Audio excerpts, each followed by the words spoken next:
First current affairs ನಾವು ನೋಡ್ಕೋಬೇಕಾಗಿರುವಂಥದ್ದು Bengaluru metropolitan land transport authority. ತುಂಬಾ ಇಂಪಾರ್ಟೆಂಟ್ ಇರುವಂಥದ್ದು ಇದು. ಸೊ ಇದ್ರ ಬಗ್ಗೆ ಸ್ವಲ್ಪ ಪಾಯಿಂಟ್ಸ್ನ ನಾವು ನೋಡ್ಕೊಳ್ಳೇಬೇಕಾಗಿರುತ್ತೆ. ಸೊ ಈಗ ನಾವು ಬೆಂಗಳೂರಲ್ಲಿ ಅರ್ಬನ್ ಮೊಬಿಲಿಟಿ ರೀಜನ್ ಅಂತ ಹೇಳ್ಬಿಟ್ಟು ನಾವು ನೋಡ್ಕೋಬೇಕು ಅಂತಂದರೆ ಟ್ರಾನ್ಸ್ಪೋರ್ಟ್ಗೋಸ್ಕರ ಬೆಂಗಳೂರಲ್ಲಿ ಇಂಟರ್ನಲ್ ಟ್ರಾನ್ಸ್ಪೋರ್ಟ್ಗೋಸ್ಕರ ನಾವೇನಾದರೂ ನೋಡಬೇಕು ಅಂತಂದರೆ ತುಂಬ ಏಜೆನ್ಸೀಸ್ಗಳನ್ನ ಎಸ್ಟಾಬ್ಲಿಷ್ ಮಾಡಿದ್ದಾರೆ ಮುಂಚೆ ಇರುವಂಥದ್ದೇ. ಸೊ ತುಂಬ ಏಜೆನ್ಸೀಸು ಇದ್ದಾವೆ. ಯಾಕೆ ಅಂತಂದರೆ ಬೆಂಗಳೂರಿಂದು ನಮಗೆ ಮೆಟ್ರೋಪಾಲಿಟನ್ ಅರ್ಬನ್ ಮೊಬಿಲಿಟಿ ರೀಜನ್ನ ಮ್ಯಾನೇಜ್ ಮಾಡ್ಕೊಳ್ಳೋದಕ್ಕೆ ಸುಮಾರು ಏಜೆನ್ಸೀಸ್ಗಳೆಲ್ಲ ಇದ್ದಾವೆ. ಫಸ್ಟ್ ನಾವು ನೋಡ್ಕೋಬೇಕು ಅಂತಂದರೆ BDA ಇದೆ ನಮಗೆ, ಬ್ಯಾಂಗ್ಳೂರು ಡೆವಲಪ್ಮೆಂಟ್ ಅಥಾರಿಟಿ. ಅಂತಂದರೆ ಮೊಬಿಲಿಟಿ ಅಂತ ಹೇಳಿ ಬಂದ ತಕ್ಷಣ ನಮಗೆ ಪ್ಲ್ಯಾನಿಂಗು, ಅದಾದಮೇಲೆ ಅವುಗಳ ಇಂಪ್ಲಿಮೆಂಟೇಷನು, ರಿವ್ಯೂ ಮಾಡುವಂಥದ್ದು, ಇನ್ವೆಸ್ಟ್ಮೆಂಟ್ ಯಾವ ಥರ ಇದೆ ಅಂತ ನೋಡ್ಕೊಳ್ಳೋವಂಥದ್ದು ಅವೆಲ್ಲದೂ ಇರುವಂಥದ್ದು. ಸೊ BDA ಇದೆ, ಬ್ಯಾಂಗ್ಳೂರು ಡೆವಲಪ್ಮೆಂಟ್ ಅಥಾರಿಟಿ. ಅದಾದಮೇಲೆ ನಮಗೆ BMTC ಇದೆ, ಇದು ಬಂದ್ಬಿಟ್ಟು ನಮಗೆ Bengaluru metropolitan transport corporation. BMTC buses ಎಲ್ಲ ಇದಾವಲ್ಲ, ಸೊ ಮೆಟ್ರೋಪಾಲಿಟನ್ ಟ್ರಾನ್ಸ್ಪೋರ್ಟ್ ಕಾರ್ಪೊರೇಷನ್. ಅದಾದಮೇಲೆ ನಮಗೆ BBMP ಇದೆ, ಸೊ ಇದು ಬೃಹತ್ ಬೆಂಗಳೂರು ಮಹಾನಗರ ಪಾಲಿಕೆ. ಅದಾದಮೇಲೆ ನಮಗೆ Bengaluru metro rail corporation limited, BMRCL. So ಇದಿದೆ. ಮತ್ತು ಲಾಸ್ಟಲ್ಲಿ ನಾವು ನೋಡಬೇಕು ಅಂತಂದರೆ ಸ್ಟೇಟಿನ ಟ್ರಾನ್ಸ್ಪೋರ್ಟ್ ಡಿಪಾರ್ಟ್ಮೆಂಟ್ ಇದೆ. ಸೊ ನಮಗೆ ಈ ಬೆಂಗಳೂರು ಅರ್ಬನ್ ಮೊಬಿಲಿಟಿ ರೀಜನ್ ಪಾಯಿಂಟ್ಸ್ನ ನಾವು ನೋಡ್ಕೋಬೇಕು ಅಂತಂದರೆ ಇವೆಲ್ಲದೂ ಕೂಡ ಇದರಲ್ಲೇ ಪಾರ್ಟ್ 2 ಅಂತ ಹೇಳ್ಬಿಟ್ಟು ನೋಡ್ಕೊಂಡಿರಬೇಕು. ಮತ್ತು ಇದನ್ನು ಈ ಕಂಪ್ಲೀಟ್ ಆರ್ಟಿಕಲ್ನ ಕರೆಂಟ್ ಅಫೇರ್ಸ್ನ ತೊಗೊಂಡಿರೋಂಥದ್ದು ORF ಅಂತ, ಸೊ ಅಬ್ಸರ್ವರ್ ರಿಸರ್ಚ್ ಫೌಂಡೇಶನ್ ಅಂತ ಹೇಳ್ಬಿಟ್ಟು ಒಂದು ವೆಬ್ಸೈಟ್ ಇದೆ. ಅದರಲ್ಲಿ ಪ್ರಾಪರಾಗಿ ಅನಾಲಿಸಿಸ್ ಆಗಿರ್ತಾರೆ. ಸುಮಾರು ಇಂಟರ್ನ್ಯಾಷನಲ್ ರಿಲೇಷನ್ ಆಗಿರ್ಬೋದು ಅಥವಾ sustainable development related, so leadership, impact, ಈ ಥರದ್ದು ಬೇರೆ ಬೇರೆ ಏನೇನು ನಡೀತಾ ಇರುತ್ತಲ್ಲ ಎಲ್ಲದ್ರ ಮೇಲೂ ಕೂಡ ಇಂಪಾರ್ಟೆಂಟಾಗಿ ಅನಾಲಿಸಿಸ್ನ ಆಗಿರ್ತಾರೆ, ಅಲ್ಲಿಂದ ತೊಗೊಂಡಿರುವಂಥದ್ದು. ಸೊ ಈಗ ಮಾಡ್ಕೊಂಡಿರುವಂಥದ್ದು ಇದು Bengaluru metropolitan land transport authority. ಈ ಲ್ಯಾಂಡ್ ಟ್ರಾನ್ಸ್ಪೋರ್ಟ್ ಅಥಾರಿಟಿ ಏನಿದೆಯಲ್ಲ, ಈ ಎಲ್ಲ ಇನ್ಸ್ಟಿಟ್ಯೂಷನ್ಸ್ನೂ ಕೂಡ ಅದು BMLTA ಅಂಡರಲ್ಲೇ ತೊಗೊಂಬರ್ತಾರಂತೆ. ಸೊ ಎಲ್ಲ ಇನ್ಸ್ಟಿಟ್ಯೂಷನ್ಸು ಕೂಡ BMLTA ಅಂಡರಲ್ಲೇ ಇರುತ್ತೆ. ಅಂತಂದರೆ ಒಂದು ಸಿಂಗಲ್ ಟ್ರಾನ್ಸ್ಪೋರ್ಟ್ ಪ್ಲ್ಯಾನಿಂಗ್ ಏಜೆನ್ಸಿ ಅಂತ ಹೇಳ್ಬಿಟ್ಟು ನೆನ್ಪಿಟ್ಕೊಂಡಿರಿ. ಸೊ ನಮಗೆ ಬೆಂಗಳೂರು ಇದು ಮೆಟ್ರೋಪಾಲಿಟನ್ ಲ್ಯಾಂಡ್ ಟ್ರಾನ್ಸ್ಪೋರ್ಟ್ ಅಂತಂದರೆ ಇದ್ರ ಬಗ್ಗೆ ಏನು ನೆನ್ಪಿಟ್ಕೊಂಡಿರ್ಬೇಕು ನಾವು, ಇದೊಂದು ನಮಗೆ single transport planning agency. So ಇದರ ಚೇರ್ಮನ್ ಯಾರಿರ್ತಾರೆ ಅಂತಂದರೆ, ಇದರ ಚೇರ್ಮನ್ ಬಂದ್ಬಿಟ್ಟು ಎಕ್ಸ್ ಆಫಿಷಿಯೋ ಚೇರ್ಮನ್ ಅಥವಾ ಚೇರ್ಪರ್ಸನ್ ಬಂದ್ಬಿಟ್ಟು ಯಾವಾಗಲೂ ಕೂಡ ಚೀಫ್ ಮಿನಿಸ್ಟರೇ ಆಗಿರ್ತಾರೆ. ಚೀಫ್ ಮಿನಿಸ್ಟರ್ ಜೊತೆಗೆ ಮತ್ತೆ 33 ಮೆಂಬರ್ಸು ಕೂಡ ಇರ್ತಾರೆ. ಬೇರೆ 33 ಮೆಂಬರ್ಸು ಕೂಡ ಇದರಲ್ಲಿ ಇರ್ತಾರೆ. ಒಟ್ಟು 33 ಮೆಂಬರ್ಸು. ಅದರಲ್ಲಿ ಪ್ರೈವೇಟ್ ಸೆಕ್ಟರಿಂದನೂ ಕೂಡ ಮೆಂಬರ್ಸ್ ಇರ್ತಾರೆ, ಟ್ರಾನ್ಸ್ಪೋರ್ಟ್ ಎಕ್ಸ್ಪರ್ಟ್ಸು, ಅದಾದಮೇಲೆ ಸಿವಿಲ್ ಸೊಸೈಟಿ ಆರ್ಗನೈಸೇಷನು, ಅದಾದಮೇಲೆ ಮೊಬಿಲಿಟಿ ರಿಲೇಟೆಡ್ ಏನು ನಮಗೆ ಟ್ರಾನ್ಸ್ಪೋರ್ಟ್ ರಿಲೇಟೆಡ್ ಫೀಲ್ಡಲ್ಲಿ ಯಾರ್ಯಾರು ಬರ್ತಾರಲ್ಲ ಅವರೆಲ್ಲದೂ ಕೂಡ ಇದರಲ್ಲಿ ಪಾರ್ಟ್ ಆಗಿರ್ತಾರೆ.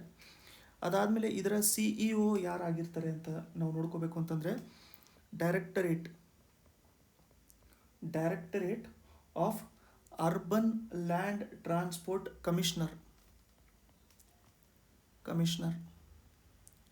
Directorate of urban land transport commissioner ಅವರು ಇದರ CEO ಆಗಿರ್ತಾರೆ.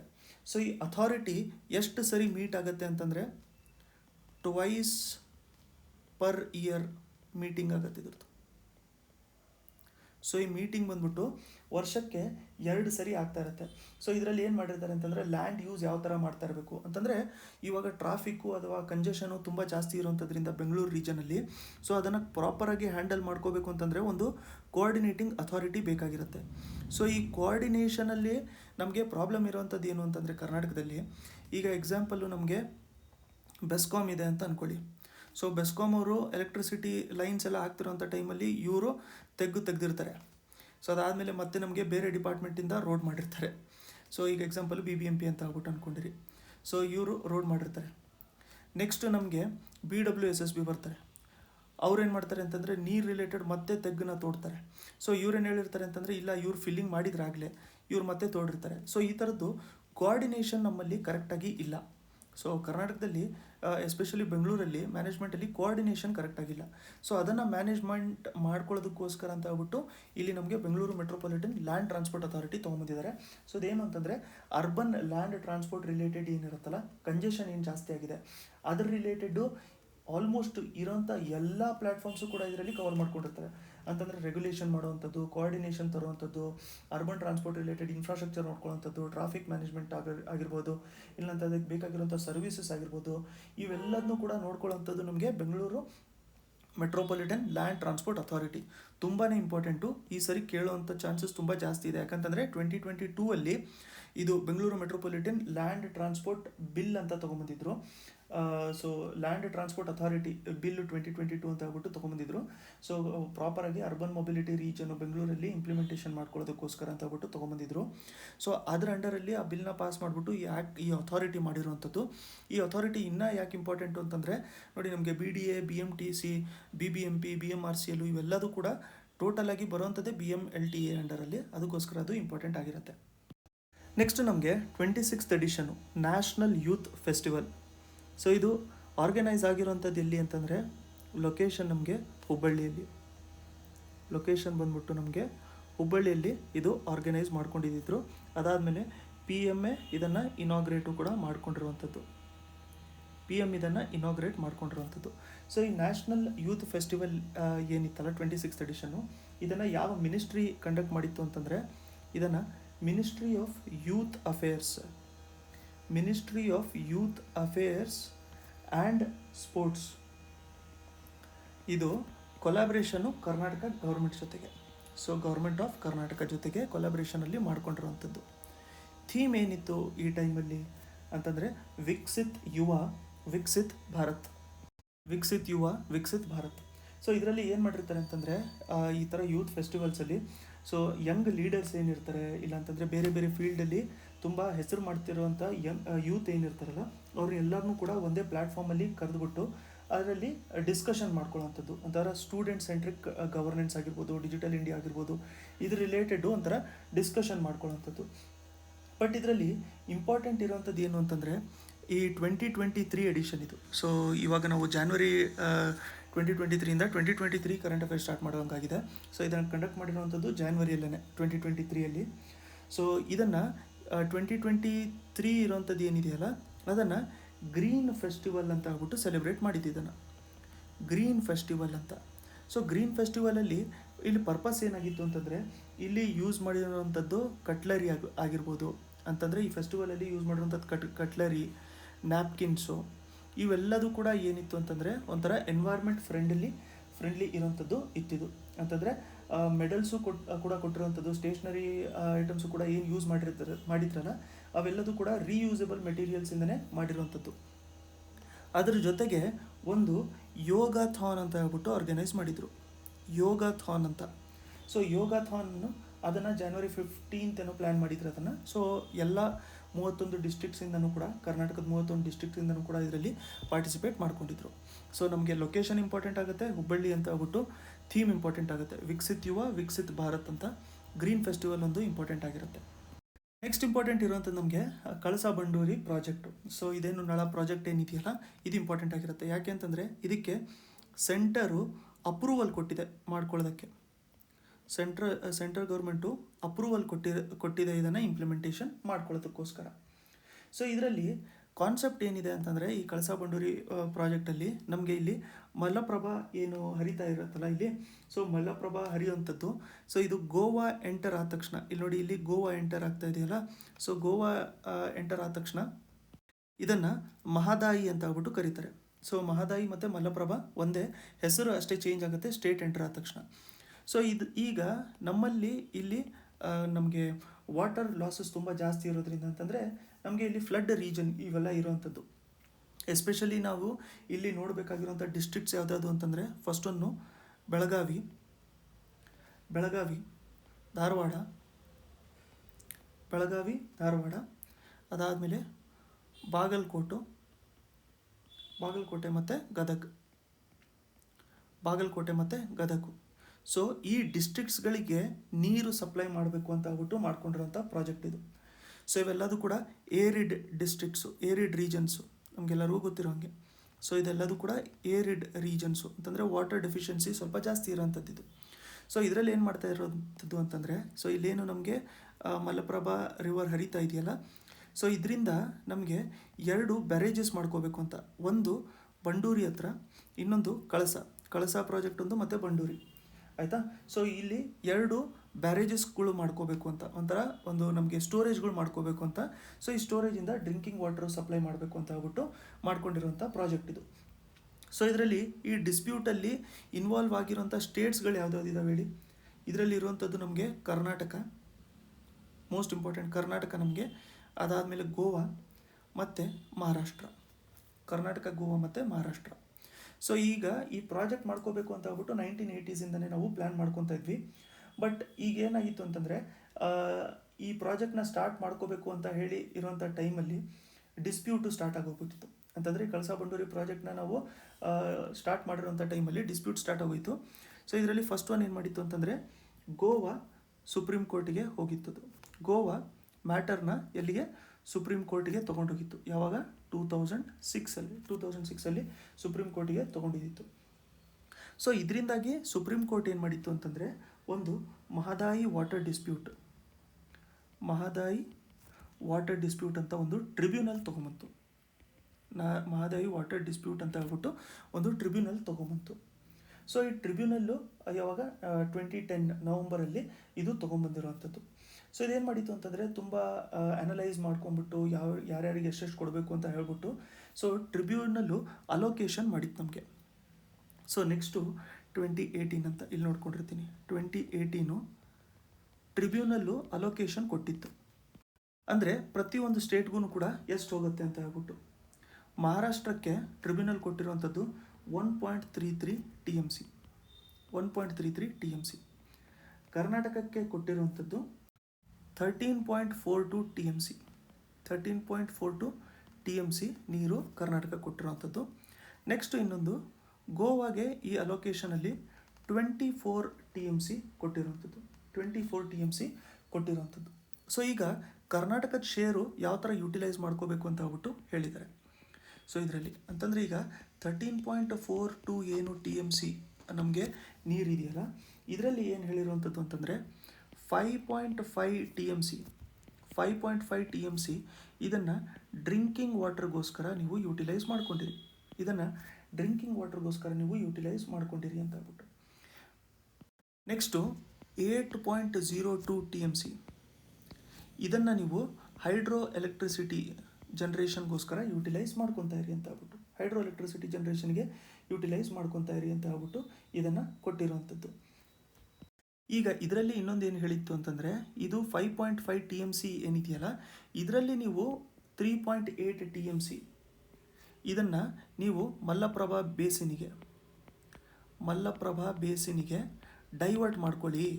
ಇದರಲ್ಲಿ ಕಳಸ ಮತ್ತು ಬಂಡೂರಿ, ಸೊ ಇದೇನು ಕ್ಯಾನಲ್ಸ್ಗಳಿದಾವಲ್ಲ, ಈ ಕ್ಯಾನಲ್ಸ್ಗಳ ಮೂಲಕ ಇದನ್ನು ನೀವು ಡೈವರ್ಟ್ ಮಾಡ್ಕೊಳ್ಳಿ ಅಂತ ಹೇಳ್ಬಿಟ್ಟು ನಮಗೆ ಟ್ರಿಬ್ಯುನಲ್ಲೇ ಹೇಳಿತ್ತು. ಸೊ ಟೈಮ್ ಲೈನ್ ಗೊತ್ತಾಯ್ತಲ್ಲ, ಗೋವಾ ಇದನ್ನು ಕ್ವೆಶನ್ ಮಾಡಿಕೊಂಡು ಸುಪ್ರೀಂ ಕೋರ್ಟಿಗೆ ಹೋಗಿತ್ತು. Supreme court Mahadayi water dispute tribunal setup ಮಾಡ್ತು. 2018 ಕೊಟ್ಟಿರುವಂಥ ಅಲೋಕೇಶನಲ್ಲಿ 13.42 TMC ಫೀಟ್.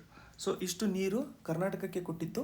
ಕರ್ನಾಟಕದಲ್ಲಿ ಇದರಲ್ಲಿರುವಂಥದ್ದು 5.5 TMC ನೀರು ಡ್ರಿಂಕಿಂಗ್ ವಾಟರ್ಗೋಸ್ಕರ ನೀವು ಯೂಟಿಲೈಸ್ ಮಾಡ್ಕೋಬೇಕು. ಅದರಲ್ಲಿ ನೀವು 3.8 TMC ಫೀಟ್ ನೀರು ಮಲ್ಲಪ್ರಭಾ ಬೇಸಿನಿಗೆ ಕೊಟ್ಕೊಳ್ಳಿ, ಅದನ್ನು ಕಳಸ ಮತ್ತು ಬಂಡೂರಿ ಕೆನಲ್ಸಿನ ಮೂಲಕ ಇದನ್ನು ಕೊಟ್ಕೊಂಡಿರಿ ಅಂತ ಹೇಳ್ಬಿಟ್ಟು ಹೇಳಿತ್ತು. ಗೋವಾ ಏನು ಮಾಡ್ತು ಅಂತಂದರೆ, ಮತ್ತೆ ಇದನ್ನು ಚಾಲೆಂಜ್ ಮಾಡ್ತು. ಗೋವಾ ಇದನ್ನು ಟ್ರಿಬ್ಯುನಲ್ನ ಮತ್ತೆ ಸುಪ್ರೀಂ ಕೋರ್ಟಲ್ಲಿ ಚಾಲೆಂಜ್ ಮಾಡಿತ್ತು. ಅಂತಂದರೆ ಈಗ ಕೊಟ್ಟಿರುವಂಥ ಟ್ರಿಬ್ಯುನಲ್ ಡಿಸಿಷನ್ ಏನಿದೆಯಲ್ಲ, ಅದನ್ನು ನೀವು ಮತ್ತೆ ರಿವ್ಯೂ ಮಾಡಿ ಅಂತ ಹೇಳ್ಬಿಟ್ಟು ಮತ್ತೆ ಇದನ್ನು ಚಾಲೆಂಜ್ ಮಾಡ್ಕೊಂಡಿದ್ದಿತ್ತು. ಸೊ ನಾವು ಸದ್ಯಕ್ಕೆ ನೋಡ್ಕೋಬೇಕು ಅಂತಂದರೆ 2020ಯಲ್ಲಿ ಗೋವಾ ಮತ್ತೆ ಡಿಸ್ಪ್ಯೂಟು ಕಂಟೆಂಪ್ಟ್ ಪೆಟಿಷನ್ ಫೈಲ್ ಮಾಡಿದೆ. ಕಂಟೆಂಪ್ಟ್ ಪೆಟಿಷನ್ನು ಅಗೇನ್ಸ್ಟ್ ಕರ್ನಾಟಕ ಕಂಟೆಂಪ್ಟ್ ಪೆಟಿಷನ್ನು ಇದು ಫೈಲ್ ಮಾಡಿದೆ. ಕಂಟೆಂಪ್ಟ್ ಅಂತಂದರೆ ಏನು, ಕೊಟ್ಟಿರೋಂಥ ಅಲೋಕೇಶನ್ ಏನಿದೆಯಲ್ಲ ಅದರ ಅಕಾರ್ಡಿಂಗು ಇವರು ಡೈವರ್ಷನ್ ಮಾಡ್ಕೊತಾ ಇಲ್ಲ, ಅದಕ್ಕಿಂತ ಜಾಸ್ತಿ ಮಾಡ್ಕೊತಾ ಇದ್ದಾರೆ. ಸೊ ಅದಕ್ಕೋಸ್ಕರ ಕೊಟ್ಟಿರೋಂಥ ಆರ್ಡರಿನ ಕಂಟೆಂಪ್ಟ್ ಆಗಿದೆ ಅಂತ ಹೇಳ್ಬಿಟ್ಟು ಇವರು ಫೈಲ್ ಮಾಡ್ಕೊಂಡಿದ್ದಾರೆ. ಈಗ ಕರ್ನಾಟಕ ಹೇಳುವಂಥದ್ದು ಏನು ಅಂತಂದರೆ, ನಮ್ಗೆ ಈಗಾಗಲೇ ಟ್ರಿಬ್ಯುನಲ್ಲು ಎಷ್ಟು ಅಲೋಕೇಶನ್ ಇರಬೇಕು ಅಂತ ಹೇಳ್ಬಿಟ್ಟು ಕೊಟ್ಟಿದೆ. ಟ್ರಿಬ್ಯುನಲ್ಲು ಕೂಡ ಏನು ಹೇಳಿದೆ ಅಂತಂದರೆ 3.8 TMC ಇದನ್ನು ನೀವು ಕಳಸಾ ಬಂಡೂರಿಗೆ ಯೂಟಿಲೈಸ್ ಮಾಡ್ಕೊಳ್ಳಿ ಅಂತ ಹೇಳ್ಬಿಟ್ಟು ಹೇಳಿದೆ. ಸೊ ಅದಕ್ಕೆ ಕರ್ನಾಟಕನೂ ಕೂಡ ಆ ಟೈಮಿಂದ ಹೇಳ್ತಿರೋವಂಥದ್ದು ಏನು ಅಂತಂದರೆ, ನಮಗೆ ಗೋವಾ ಪರ್ಮಿಷನಿನ ನೆಸೆಸರಿ ನಮಗೇನಿಲ್ಲ, ನಮಗೆ ಬೇಕು ಅಂತಂದರೆ ನಾವು ಇದನ್ನು ಡೈವರ್ಟ್ ಮಾಡಿಕೊಂಡು ಯೂಸ್ ಮಾಡ್ಕೊಂಡಿರ್ಬೋದು, ಯಾಕಂತಂದರೆ ಟ್ರಿಬ್ಯುನಲ್ಲೇ ನಮಗೆ ಇದನ್ನು ಹೇಳಿದೆ ಅಂತ ಹೇಳ್ಬಿಟ್ಟು. ಅದೇ ರೀತಿಯಲ್ಲಿ ಯೂನಿಯನ್ ಗೌರ್ಮೆಂಟು ಕೂಡ ಈ ಪ್ರಾಜೆಕ್ಟ್ ಕಂಪ್ಲೀಟ್ ಮಾಡ್ಕೊಳ್ಳೋದಕ್ಕೆ ಕ್ಲಿಯರೆನ್ಸು ಕೊಟ್ಟಿದೆ. ಸೊ ಇದು one of the most repeated topics Kalasa Banduri. So ಅದಕ್ಕೋಸ್ಕರ ನಮಗೆ ಇಂಪಾರ್ಟೆಂಟ್ ಆಗಿರುತ್ತೆ. ನೆಕ್ಸ್ಟು ನಮಗೆ ಇಂಪಾರ್ಟೆಂಟ್ ಪರ್ಸ್ನಾಲಿಟೀಸ್ ಅಂಡರಲ್ಲಿ PA ಮಲ್ಲೇಶ್ ಅವರು ತುಂಬ ಇಂಪಾರ್ಟೆಂಟ್ ಆಗಿರ್ತಾರೆ. ಸೊ ಈಗ ನಿಮಗೊಂದು ಕ್ವೆಶನ್ ಇದೆ. ಸೊ ಇವಾಗ ಪಾರ್ಟ್ 1 ಇನ್ನ ವಿಡಿಯೋಲ್ಲಿ ನಾವು ಒಬ್ಬರು ಇಂಪಾರ್ಟೆಂಟ್ ಪರ್ಸ್ನಾಲಿಟಿ ಬಗ್ಗೆ ಡಿಸ್ಕಸ್ ಮಾಡ್ಕೊಂಡಿದ್ವಿ. ಅವ್ರ ಹೆಸರು ಬಂದ್ಬಿಟ್ಟು ನಮಗೆ KS Rangappa. KS Rangappa. So ಏನು ರಿಲೇಟೆಡ್ ನಾವು ಡಿಸ್ಕಸ್ ಮಾಡ್ಕೊಂಡಿದ್ವಿ KS ರಂಗಪ್ಪ ಅವ್ರ ಬಗ್ಗೆ ಅಂತ ಹೇಳ್ಬಿಟ್ಟು ಕಮೆಂಟ್ ಸೆಕ್ಷನಲ್ಲಿ ಆನ್ಸರ್ನ ನೀವು ಕಮೆಂಟ್ ಮಾಡ್ಕೊಂಡಿರಿ. ಸೊ PA ಮಲ್ಲೇಶ್ ಅವ್ರ ಬಗ್ಗೆ ಕೆಲವೊಂದು ಪಾಯಿಂಟ್ಸ್ನ ನಾವು ನೋಡ್ಕೊಳ್ಳೋಣ. ಯಾಕಂತಂದರೆ ಇದು ನಮಗೆ ಕರೆಂಟ್ ಅಫೇರ್ಸ್ ಬಂದ್ಬಿಟ್ಟು ಡಿಮೈಸಲ್ಲಿ ಇರುವಂಥದ್ದು. ಸೊ ಇವರು ತೀರ್ಕೊಂಡಿದ್ದು 2023ಯಲ್ಲಿ. ಅದಕ್ಕೋಸ್ಕರ ಅವ್ರ ಬಗ್ಗೆ ಸ್ವಲ್ಪ ತಿಳ್ಕೊಂಡಿರಬೇಕು. ಡಿಮೈಸ್ ರಿಲೇಟೆಡ್ ಕ್ವೆಶನ್ಸು ಕೂಡ ನಮಗೆ ತುಂಬ ಕೇಳ್ತಾ ಇರ್ತಾರೆ. ಸೊ PA ಮಲ್ಲೇಶ್ ಅವರು ಒಬ್ಬರು ಸೋಷಲ್ ಆ್ಯಕ್ಟಿವಿಸ್ಟ್. ಸೊ ಏನಾಗಿತ್ತು ಅಂತಂದರೆ, ಒಂದು ನ್ಯೂಕ್ಲಿಯರ್ ಅಲ್ಲ, ಸೊ ಒಂದು ಥರ್ಮಲ್ ಪವರ್ ಪ್ಲ್ಯಾಂಟು, ಅದರ ಹೆಸರು ಬಂದ್ಬಿಟ್ಟು ನಮಗೆ Chamalapura thermal power plant. So ಇದರ ಕನ್ಸ್ಟ್ರಕ್ಷನ್ನು ಮಾಡಬೇಕು ಅಂತ ಹೇಳ್ಬಿಟ್ಟು ಗೌರ್ಮೆಂಟು ಅಂದ್ಕೊಂಡಿದ್ದಿತ್ತು. So Chamalpura thermal power plant. So ಎಲ್ಲಿ ಅಂತಂದರೆ ಇದನ್ನು ಎಚ್ ಡಿ ಕೋಟೆ ಡಿಸ್ಟ್ರಿಕ್ಟು ನಮಗೆ ಮೈಸೂರು, ಅಲ್ಲಿ ಇದರ ಕನ್ಸ್ಟ್ರಕ್ಷನ್ ಮಾಡಬೇಕು ಅಂತ ಹೇಳ್ಬಿಟ್ಟು ಅಂದ್ಕೊಂಡಿದ್ದಿದ್ರು. ಸೊ ಆ ಟೈಮಲ್ಲಿ ಸುಮಾರು ಜನ ಇದನ್ನು ಪ್ರೊಟೆಸ್ಟು ಕೂಡ ಮಾಡ್ಕೊಂಡಿದ್ದಿದ್ರು. ಸೊ ಆ ಪ್ರೊಟೆಸ್ಟ್ ಮಾಡ್ಕೊಂಡಿರೋಂಥದ್ರಲ್ಲಿ one of the most important leader ಬಂದ್ಬಿಟ್ಟು ನಮಗೆ ಇಲ್ಲಿ PA ಮಲ್ಲೇಶ್ ಅವರು.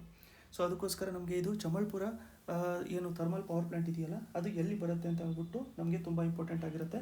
ಇದು ಚಮಲ್ಪುರ HD ಕೋಟೆ ಇರುವಂಥದ್ದು ನಮಗೆ Mysuru district. Next important point ಬಂದ್ಬಿಟ್ಟು ಇದು ತುಂಬ ಕ್ಲೋಸ್ ಆಗಿರ್ತಿತ್ತು ನಾಗರಹೊಳೆ ನ್ಯಾಷನಲ್ ಪಾರ್ಕು ಮತ್ತು ಕಬಿನಿ ರಿವರ್ ಏನಿದೆಯಲ್ಲ ಅದಕ್ಕೆ ತುಂಬ ಕ್ಲೋಸ್ ಆಗಿರ್ತಿದ್ದು. ಸೊ ಅದಕ್ಕೋಸ್ಕರ ಇದಕ್ಕೆ ಅಗೇನ್ಸ್ಟಾಗಿ ಪ್ರೊಟೆಸ್ಟು ಕೂಡ ತುಂಬ ಜಾಸ್ತಿ ಮಾಡ್ಕೊಂಡಿದ್ದಿದ್ರು. ಸೊ ಅದಾದಮೇಲೆ ಇದನ್ನು ಕ್ಯಾನ್ಸಲ್ ಕೂಡ ಮಾಡಿದ್ದಿದ್ರು. ಸೊ ಆ ಪ್ರೊಟೆಸ್ಟಲ್ಲಿ ಪಾರ್ಟಿಸಿಪೇಟ್ ಮಾಡ್ಕೊಂಡಿದ್ದು PA ಮಲ್ಲೇಶ್ ಅವರು. ಅವರೊಬ್ಬರು ಸೋಷಲ್ ಆ್ಯಕ್ಟಿವಿಸ್ಟು. ಬರೀ ಅದಷ್ಟೇ ಅಲ್ಲ, ಬೇರೆ ಮೂಮೆಂಟಲ್ಲೂ ಕೂಡ ಅವರು ಪಾರ್ಟಿಸಿಪೇಟ್ ಮಾಡ್ಕೊತಾಯಿದ್ರು. ಸೊ ಅವರು ಐಡಿಯಾಲಜಿ ಬಂದ್ಬಿಟ್ಟು ಗಾಂಧಿಯನ್ ಐಡಿಯಾಲಜಿ ಇರುವಂಥದ್ದು. ಸೊ PA ಮಲ್ಲೇಶ್ ಅವರ ಹೆಸರು ನೆನ್ಪಿಟ್ಕೊಂಡಿರಿ. Next millets and organics 2023. So ಇದೊಂದು ಇಂಟರ್ನ್ಯಾಷನಲ್ಲು ಟ್ರೇಡ್ ಫೇರು. ಸೊ ಇದು 4th edition, 4th international trade fair. ಯಾವುದ್ರದ್ದು ಅಂತಂದರೆ ಮಿಲೆಟ್ಸ್ ಮತ್ತು ಆರ್ಗ್ಯಾನಿಕ್ ಪ್ರಾಡಕ್ಟ್ಸ್ದು. ಇದನ್ನು ಎಲ್ಲಿ ಕಂಡಕ್ಟ್ ಮಾಡ್ಕೊಂಡಿದ್ರು ಅಂತಂದರೆ ಬೆಂಗಳೂರಲ್ಲಿ ಇದನ್ನು ಕಂಡಕ್ಟ್ ಮಾಡ್ಕೊಂಡಿದ್ದರು. ಸೊ 2023ನ ಇಂಟರ್ನ್ಯಾಷನಲ್ ಇಯರ್ ಆಫ್ ಮಿಲ್ಲೆಟ್ಸ್ ಅಂತಲೂ ಕೂಡ ಇದನ್ನು ಅನೌನ್ಸ್ ಮಾಡಿದ್ದರು. ಸೊ ಈಗ ಅಕಸ್ಮಾತ್ ಏನಾದರೂ ಯಾವುದಾದ್ರೂ ವರ್ಷನ ಇಂಟರ್ನ್ಯಾಷನಲ್ ಇಯರ್ ಆಫ್ ಸಮಥಿಂಗ್ ಅಂತ ಹೇಳ್ಬಿಟ್ಟು ಒಂದು ಇಂಪಾರ್ಟೆಂಟ್ ಇವೆಂಟ್ಗೋಸ್ಕರ ಇಲ್ಲ ಅಂತಂದರೆ ಇಂಪಾರ್ಟೆಂಟ್ ಪರ್ಪಸ್ಗೋಸ್ಕರ ಡಿಕ್ಲೇರ್ ಮಾಡಬೇಕು ಅಂತಂದರೆ ಒಂದು ದೇಶ ಅದನ್ನು ಪ್ರಪೋಸಲ್ ಇಡತ್ತೆ. ಈ ಎಕ್ಸಾಂಪಲು ಇಂಡಿಯಾ ಇದರಲ್ಲಿ ಏನು ಮಾಡಿತ್ತು ಅಂತಂದರೆ ಪ್ರಪೋಸಲ್ ಇಟ್ಟಿತ್ತು. ಯಾವುದರಲ್ಲಿ? ಫುಡ್ ಆ್ಯಂಡ್ ಅಗ್ರಿಕಲ್ಚರಲ್ ಆರ್ಗನೈಸೇಷನ್ 2018ನಲ್ಲಿ ಪ್ರಪೋಸಲ್ನ ಇಟ್ಟಿತ್ತು. ಸೊ ಇದನ್ನು ಯುನೈಟೆಡ್ ನೇಷನ್ಸ್ ಜನರಲ್ ಅಸೆಂಬ್ಲಿ ಇದನ್ನು ಅಪ್ರೂವ್ ಮಾಡಿತ್ತು. ಸೊ ಇದನ್ನು ಅಪ್ರೂವ್ ಮಾಡಿಬಿಟ್ಟು 2023ನ ಇಂಟರ್ನ್ಯಾಷನಲ್ ಇಯರ್ ಆಫ್ ಮಿಲೆಟ್ಸ್ ಅಂತ ಹೇಳ್ಬಿಟ್ಟು ಇದು ಡಿಕ್ಲೇರ್ ಮಾಡ್ಕೊಂಡಿದೆ. ಸೊ ಇದನ್ನು ಇಂಡಿಯಾ ಲೀಡರ್ಶಿಪ್ ತೊಗೊಂಡಿದೆ ಇದಕ್ಕೆ. ಅದ್ರ ಜೊತೆಗೆ ಸುಮಾರು 70 ದೇಶ ಇದಕ್ಕೆ ಸಪೋರ್ಟು ಕೂಡ ಇದಕ್ಕೆ ಪ್ರೊವೈಡ್ ಮಾಡ್ಕೊತಾ ಇರೋವಂಥದ್ದು. ಸೊ ಈಗ ಎಸ್ಪೆಷಲಿ ಇಂಡಿಯಾದಲ್ಲಿ ನಾವು ಮಿಲೆಟ್ಸ್ಗಳನ್ನ ನಾವು ನೋಡ್ಕೋಬೇಕು ಅಂತಂದರೆ, ಮಿಲೆಟ್ಸ್ ಇನ್ ಇಂಡಿಯಾ ಇವುಗಳನ್ನ ನಾವು ನೋಡ್ಕೋಬೇಕು ಅಂತಂದರೆ, ಫಸ್ಟ್ ಆಫ್ ಆಲ್ ಮಿಲೆಟ್ಸಿನ ಇಂಪಾರ್ಟೆನ್ಸ್ ಏನು ಅಂತಂದರೆ ಕಮ್ಮಿ ನೀರು ತೊಗೊಳತ್ತಿದ್ದು ಬೆಳೆಯೋದಕ್ಕೆ, ಪ್ಲಸ್ ಇದರಿಂದ ನಮಗೆ ನ್ಯೂಟ್ರಿಯೆಂಟ್ಸು ಕೂಡ ತುಂಬ ಜಾಸ್ತಿ ಬರುತ್ತೆ ಬಾಡಿಗೆ. ಸೊ ಅದಕ್ಕೋಸ್ಕರ ಇದು ಎನ್ವೈರ್ಮೆಂಟ್ಗೂ ಕೂಡ ಒಳ್ಳೆಯದು ಮತ್ತು ನಮ್ಮ ಬಾಡಿಗೂ ಕೂಡ ತುಂಬ ಒಳ್ಳೆಯದು. ಸೊ ಇದರಲ್ಲಿ ಇಂಪಾರ್ಟೆಂಟ್ ಇರುವಂಥ ಮಿಲೆಟ್ಸ್ ಬಂದ್ಬಿಟ್ಟು ರಾಗಿಗೆ ನಾವು ಫಿಂಗರ್ ಮಿಲೆಟ್ ಅಂತ ಕರಿತೀವಿ. ಹೇಳ್ಬಿಟ್ಟು ಕರಿತೀವಿ. ನೆಕ್ಸ್ಟ್ ನಮಗೆ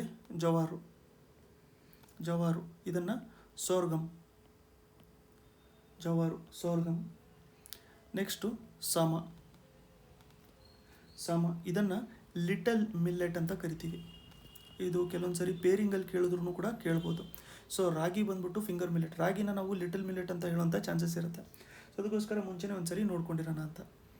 ಸೊ ಬಾಜ್ರಾ ಬಂದ್ಬಿಟ್ಟು ನಮಗೆ pearl millet, bajra pearl millet ನಮಗೆ. ಲಾಸ್ಟ್ ಒಂದು ಬಂದ್ಬಿಟ್ಟು ನಮಗೆ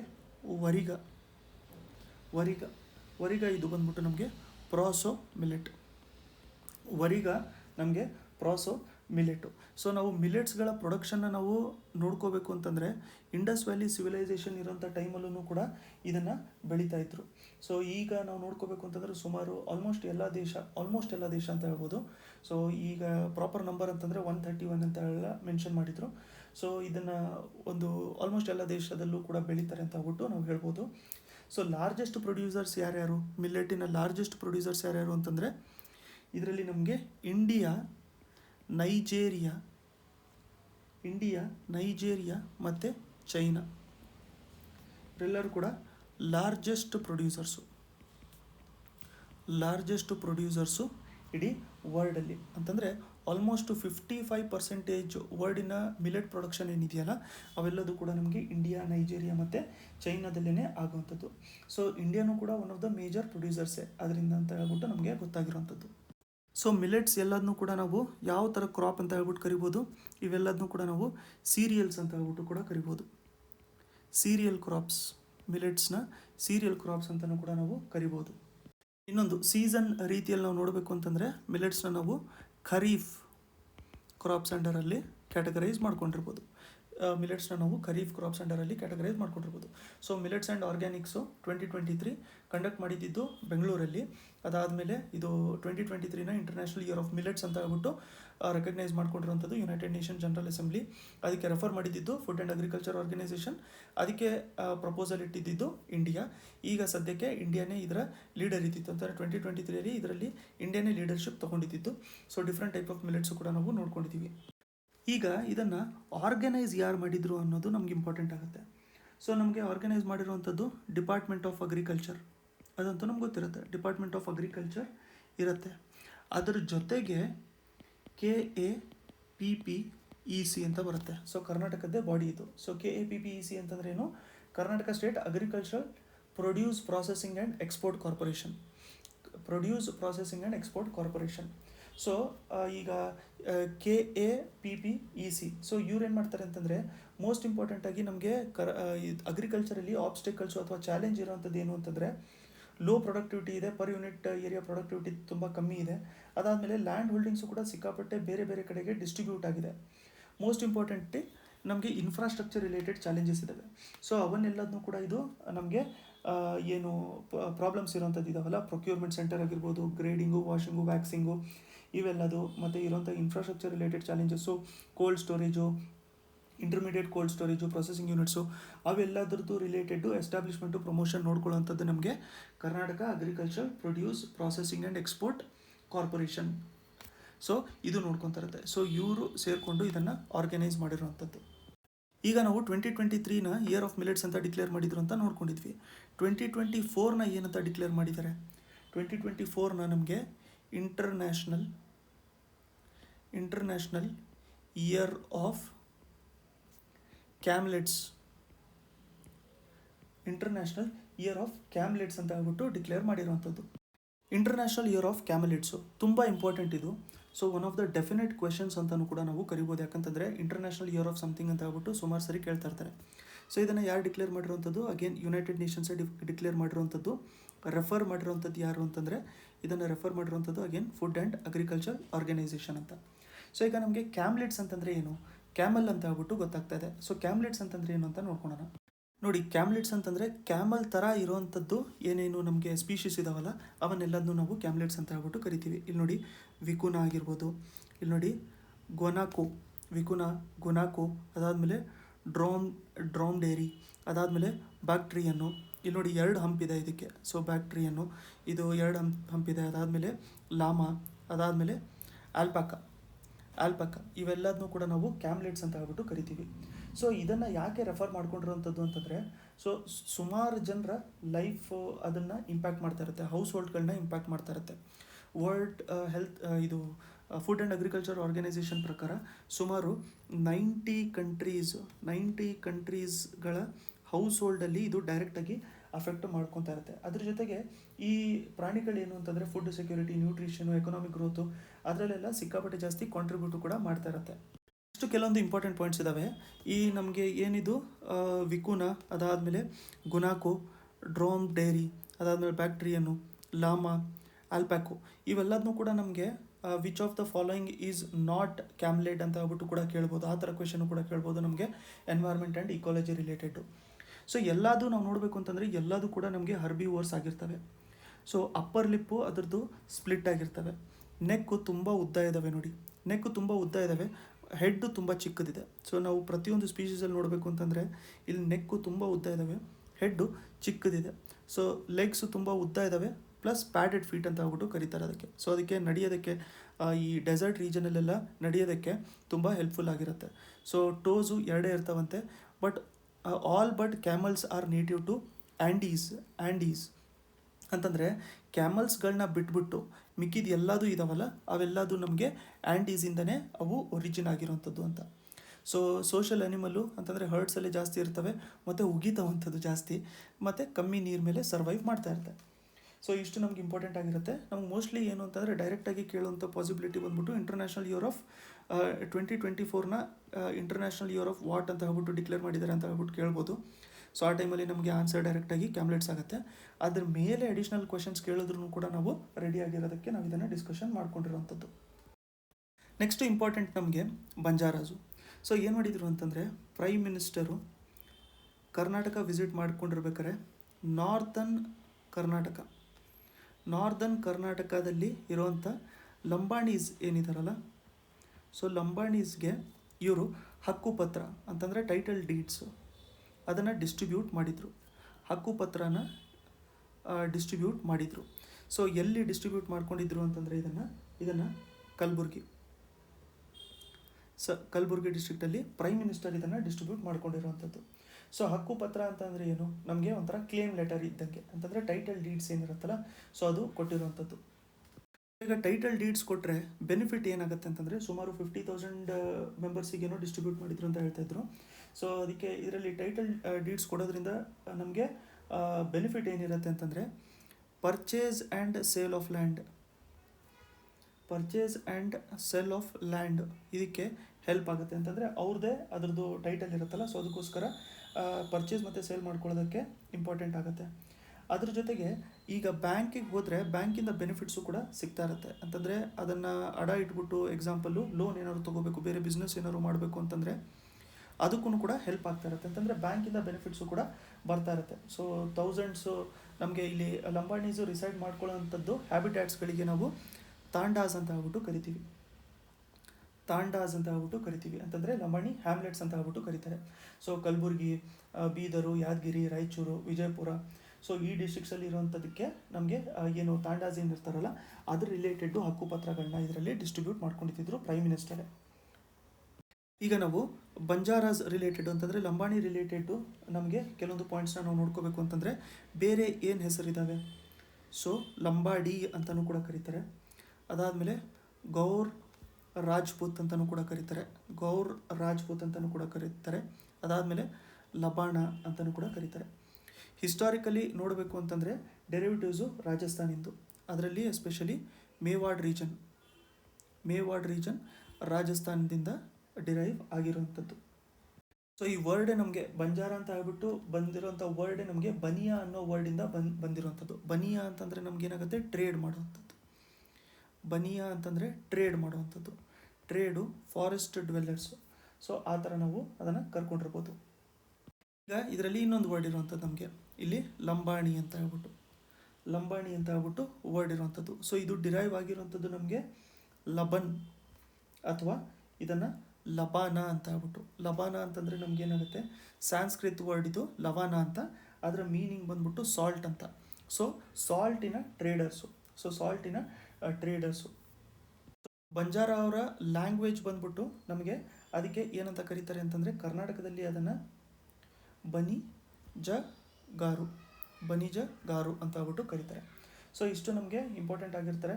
ಸೊ ಅದರ ಜೊತೆಗೆ ನಮಗೆ ಇಂಪಾರ್ಟೆಂಟ್ ಇರುವಂಥದ್ದು ಸಂಡೂರ್ ಲಂಬಾಣಿ ಎಂಬ್ರಾಯ್ಡರಿ ಇದೆ, ಅದಕ್ಕೆ GI ಟ್ಯಾಗ್ ಕೊಟ್ಟಿದ್ದಾರೆ. ಸೊ ಅದು ಯಾವುದು ಅಂತಂದರೆ ಸಂಡೂರಿಂದು ನಮಗೆ ಲಂಬಾಣಿ ಎಂಬ್ರಾಯ್ಡರಿ ಇದಕ್ಕೆ GI ಟ್ಯಾಗು ಕೂಡ ಕೊಟ್ಟಿದ್ದಾರೆ. ಸೊ ಇದು ಕೂಡ ನಮಗೆ ಇಂಪಾರ್ಟೆಂಟ್ ಆಗಿರುತ್ತೆ. ಸೊ ಇದು ನಮಗೆ ಸಂಡೂರು ಇರುವಂಥದ್ದು ಎಲ್ಲಿ ಅಂತಂದರೆ ಬಳ್ಳಾರಿ ಡಿಸ್ಟ್ರಿಕ್ಟು, ನಮಗೆ ಬಳ್ಳಾರಿ ಡಿಸ್ಟ್ರಿಕ್ಟ್ ಕರ್ನಾಟಕದ್ದು. ರೆಡ್ ಮತ್ತು ಬ್ಲೂ ತುಂಬ ಜಾಸ್ತಿ ಇರುವಂಥ ಕಲರ್ಸು ಯೂಸ್ ಮಾಡ್ಕೊಂಡಿರುವಂಥದ್ದು. ಸೊ ನಾವೇನೇನು ನೋಡ್ಕೊಂಡಿದ್ವಿ, ಫಸ್ಟು ನಾವು ನೋಡ್ಕೊಂಡಿದ್ದು ಹಕ್ಕುಪತ್ರ ಅಥವಾ ಟೈಟಲ್ ಡೀಡು, ಅದರಿಂದ ಪರ್ಚೇಸು ಸೇಲ್ ಮಾಡೋಂಥದ್ದು ಲ್ಯಾಂಡು ತುಂಬ ಈಸಿ ಆಗ್ತಾ ಇರುತ್ತೆ. ಎಲ್ಲಿ ಕೊಟ್ಟಿರೋಂಥದ್ದು ಕಲಬುರಗಿಯಲ್ಲಿ. ಅದಾದಮೇಲೆ ಬೇರೆ ಬೇರೆ ಹೆಸರುಗಳು ಏನೇನಿದ್ದಾವೆ, ಲಂಬಾಡಿ, ಗೌರ್ ರಾಜ್ಪೂತು, ಲಬಾಣ, ಅದನ್ನು ನೋಡ್ಕೊಂಡಿದ್ವಿ. ಡೆರಿವೇಟಿವ್ಸು ರಾಜಸ್ಥಾನಿಂದು ಮೇವಾಡ್ ರೀಜನ್ನು. ಬನಿಯಾ ಅಂತಂದರೆ ನಮಗೆ ಟ್ರೇಡ್ ಆಗುತ್ತೆ. ಲಂಬಾಣಿ ಅಂತಂದರೆ ನಮಗೆ ಲಬನ್ ವರ್ಡಿಂದ ಡಿರೈವ್ ಆಗಿರುವಂಥದ್ದು ಸಾಲ್ಟ್ ಅಂತ. ಸೊ ಸಾಲ್ಟ್ ಟ್ರೇಡರ್ಸ್ ಅಂತ ಹೇಳ್ಬಿಟ್ಟು ಕರಿತೀವಿ. ನೆಕ್ಸ್ಟು ನಮಗೆ ಬನಿಜಗಾರು ಅಂತಂದರೆ ಇದೊಂದು ಲ್ಯಾಂಗ್ವೇಜು, ಅವರ ಲ್ಯಾಂಗ್ವೇಜಿನ ಹೆಸರು. ಬೇರೆ ಕಡೆ ಎಲ್ಲದೂ ಕೂಡ ಅದನ್ನು ಬಂಜಾರ ಅಂತಲೇ ಕರೀತಾರೆ ಲ್ಯಾಂಗ್ವೇಜಸ್ಸು, ಬಟ್ ಕರ್ನಾಟಕದಲ್ಲಿ ಸ್ಪೆಸಿಫಿಕಲಿ ಬನಿಜಗಾರು ಅಂತ ಕರೀತಾರೆ. ಸಂಡೂರು ಲಂಬಾಣಿ ಎಂಬ್ರಾಯ್ಡರಿಗೆ GI ಟ್ಯಾಗು ಕೂಡ ಸಿಕ್ಕಿದೆ. ಸೊ ಸಂಡೂರು ಇರುವಂಥದ್ದು ನಮಗೆ ಬಳ್ಳಾರಿಯಲ್ಲಿ. ಸೊ ಇಷ್ಟು important points. Next tobacco free. So 2023 ಜಾನ್ವರಿಯಲ್ಲಿ ಏನಾಗಿತ್ತು ಅಂತಂದರೆ, ಈ ಚಿಕ್ಕರಸಿನ ಕೆರೆ ಏನು ವಿಲೇಜ್ ಇದೆಯಲ್ಲ ನಮಗೆ, ಸೊ ಇದು ಮದ್ದೂರು ತಾಲೂಕು, ಮಂಡ್ಯ ಡಿಸ್ಟ್ರಿಕ್ಟು. ಸೊ ಇದನ್ನು ಟೊಬ್ಯಾಕೋ ಫ್ರೀ ಅಂತ ಹೇಳ್ಬಿಟ್ಟು ಡಿಕ್ಲೇರ್ ಮಾಡ್ಕೊಂಡಿದ್ರು. ಇದಕ್ಕಿಂತ ಮುಂಚೆ ಇದೇನು ಫಸ್ಟ್ ಒನ್ ಅಂತ ಹೇಳ್ಬಿಟ್ಟು ಆಗಿರಲ್ಲ, ಬಟ್ ಇದಕ್ಕಿಂತ ಮುಂಚೆ ಈಗ ಆಗಲೇ ನಮಗೆ ಉಡುಪಿಯಲ್ಲೂ ಕೂಡ ಕೆಲವೊಂದು ವಿಲೇಜಸ್ನ ಟೊಬ್ಯಾಕೋ ಫ್ರೀ ಅಂತ ಹೇಳ್ಬಿಟ್ಟು ಡಿಕ್ಲೇರ್ ಮಾಡ್ಕೊಂಡಿದ್ರು. ಅದಾದಮೇಲೆ ನಮಗೆ ಚಗಶೆಟ್ಟಿಹಳ್ಳಿ, ಸೊ ವಿಲೇಜಸ್ ಏನಿದೆಯಲ್ಲ, ಚಗಶೆಟ್ಟಿಹಳ್ಳಿ ವಿಲೇಜು, ಅದಾದಮೇಲೆ ನಗುವಿನಹಳ್ಳಿ ವಿಲೇಜು ಶ್ರೀರಂಗಪಟ್ಟಣಲ್ಲಿರುವಂಥದ್ದು, ಅದಾದಮೇಲೆ ಪಾಂಡವಪುರ ತಾಲೂಕು, ಇವೆಲ್ಲದನ್ನೂ ಕೂಡ ನಮಗೆ ಟೊಬ್ಯಾಕೋ ಫ್ರೀ ಅಂತ ಹೇಳ್ಬಿಟ್ಟು ಡಿಕ್ಲೇರ್ ಮಾಡ್ಕೊಂಡಿದ್ರು. ಬಟ್ ಇದರಲ್ಲಿ ನಮಗೆ ಇಂಪಾರ್ಟೆಂಟ್ ಆಗುವಂಥದ್ದು ಏನು ಅಂತಂದರೆ, ಫಸ್ಟ್ ರಿಲೇಟೆಡ್ ಇಂಪಾರ್ಟೆಂಟ್ ಆಗುತ್ತೆ. ಸೊ ಫಸ್ಟ್ ಸ್ಟೇಟು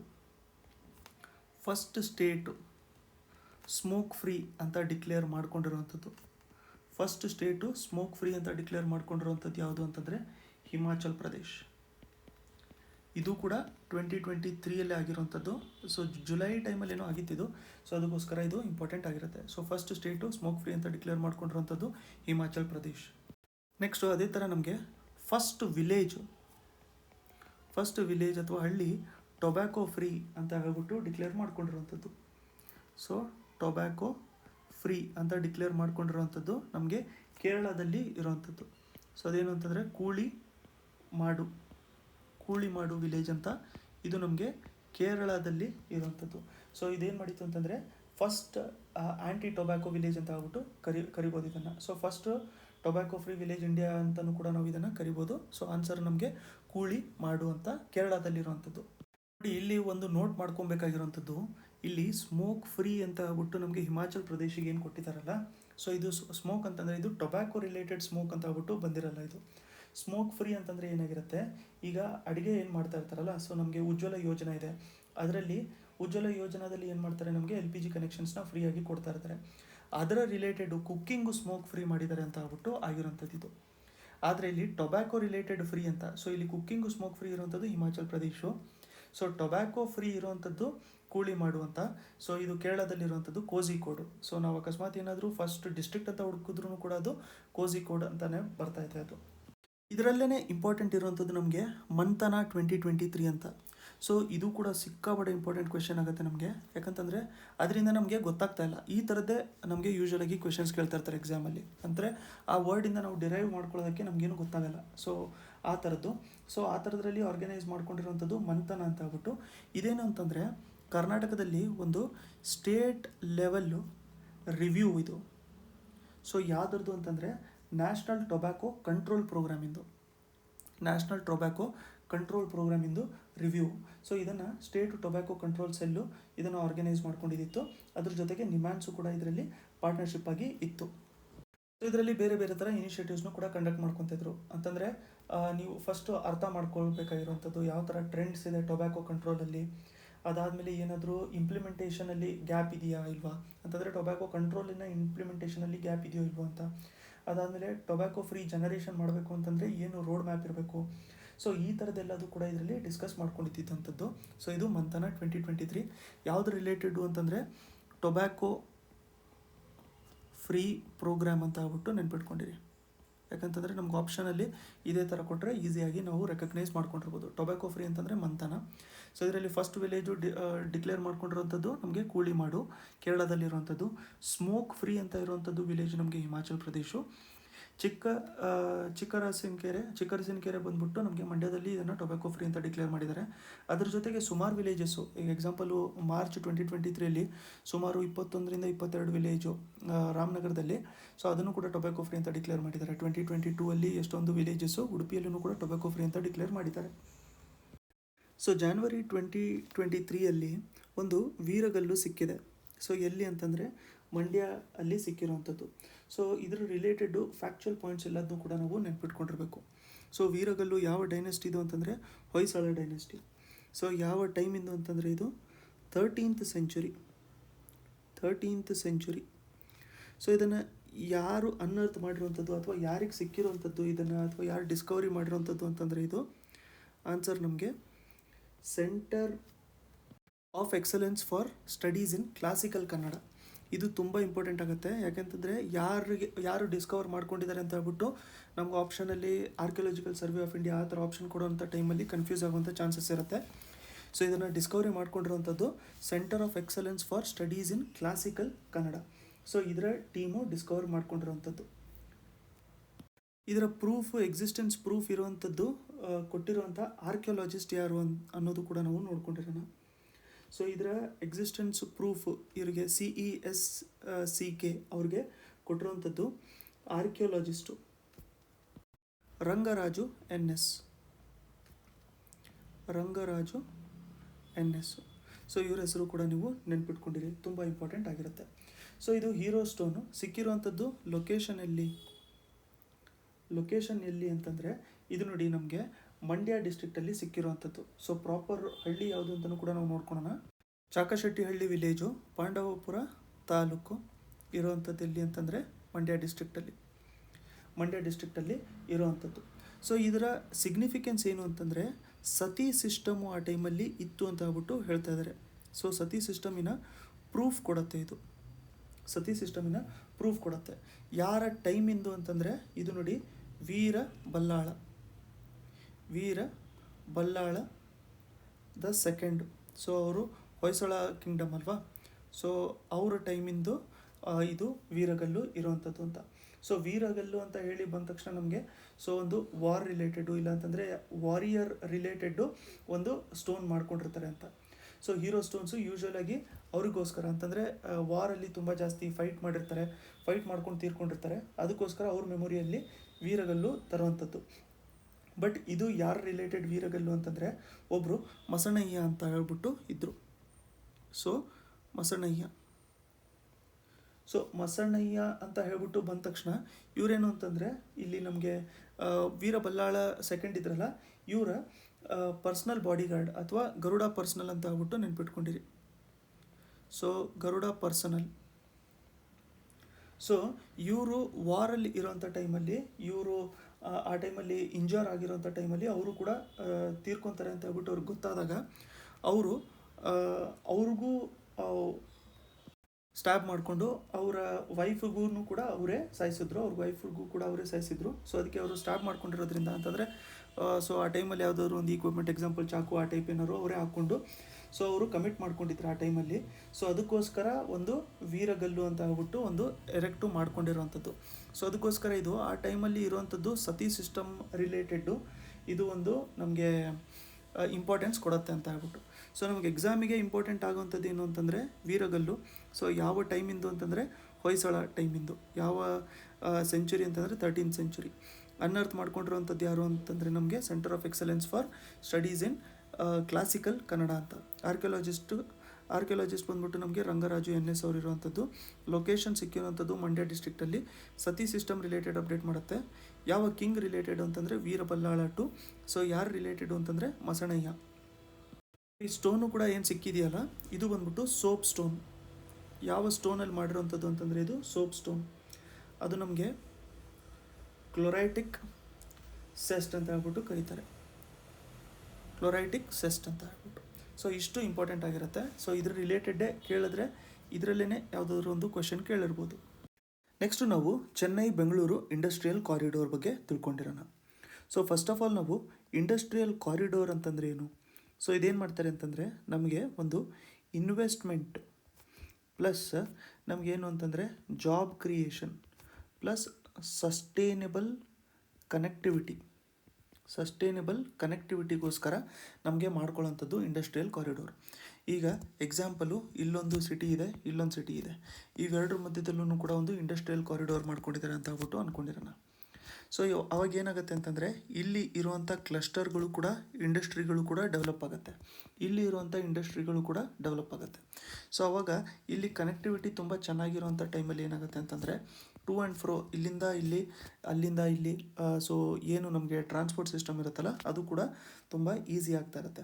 ಸೊ ಒಟ್ಟಿನಲ್ಲಿ ನಮಗೆ ಇಂಡಸ್ಟ್ರಿಯಲ್ ಏನು ನಮಗೆ ಕಾರಿಡೋರ್ಸ್ ಮಾಡ್ಕೊತಾ ಇರ್ತೀವಲ್ಲ ಅದರಿಂದ ಡೆವಲಪ್ಮೆಂಟು ತುಂಬ ಚೆನ್ನಾಗೇ ಆಗ್ತಾ ಇರುತ್ತೆ ಅಂತ ಹೇಳ್ಬಿಟ್ಟು ಇನ್ಫ್ರಾಸ್ಟ್ರಕ್ಚರ್ ಡೆವಲಪ್ಮೆಂಟ್ ರಿಲೇಟೆಡು ನಾವು ನೋಡ್ಕೊತಾ ಇರ್ಬೋದು.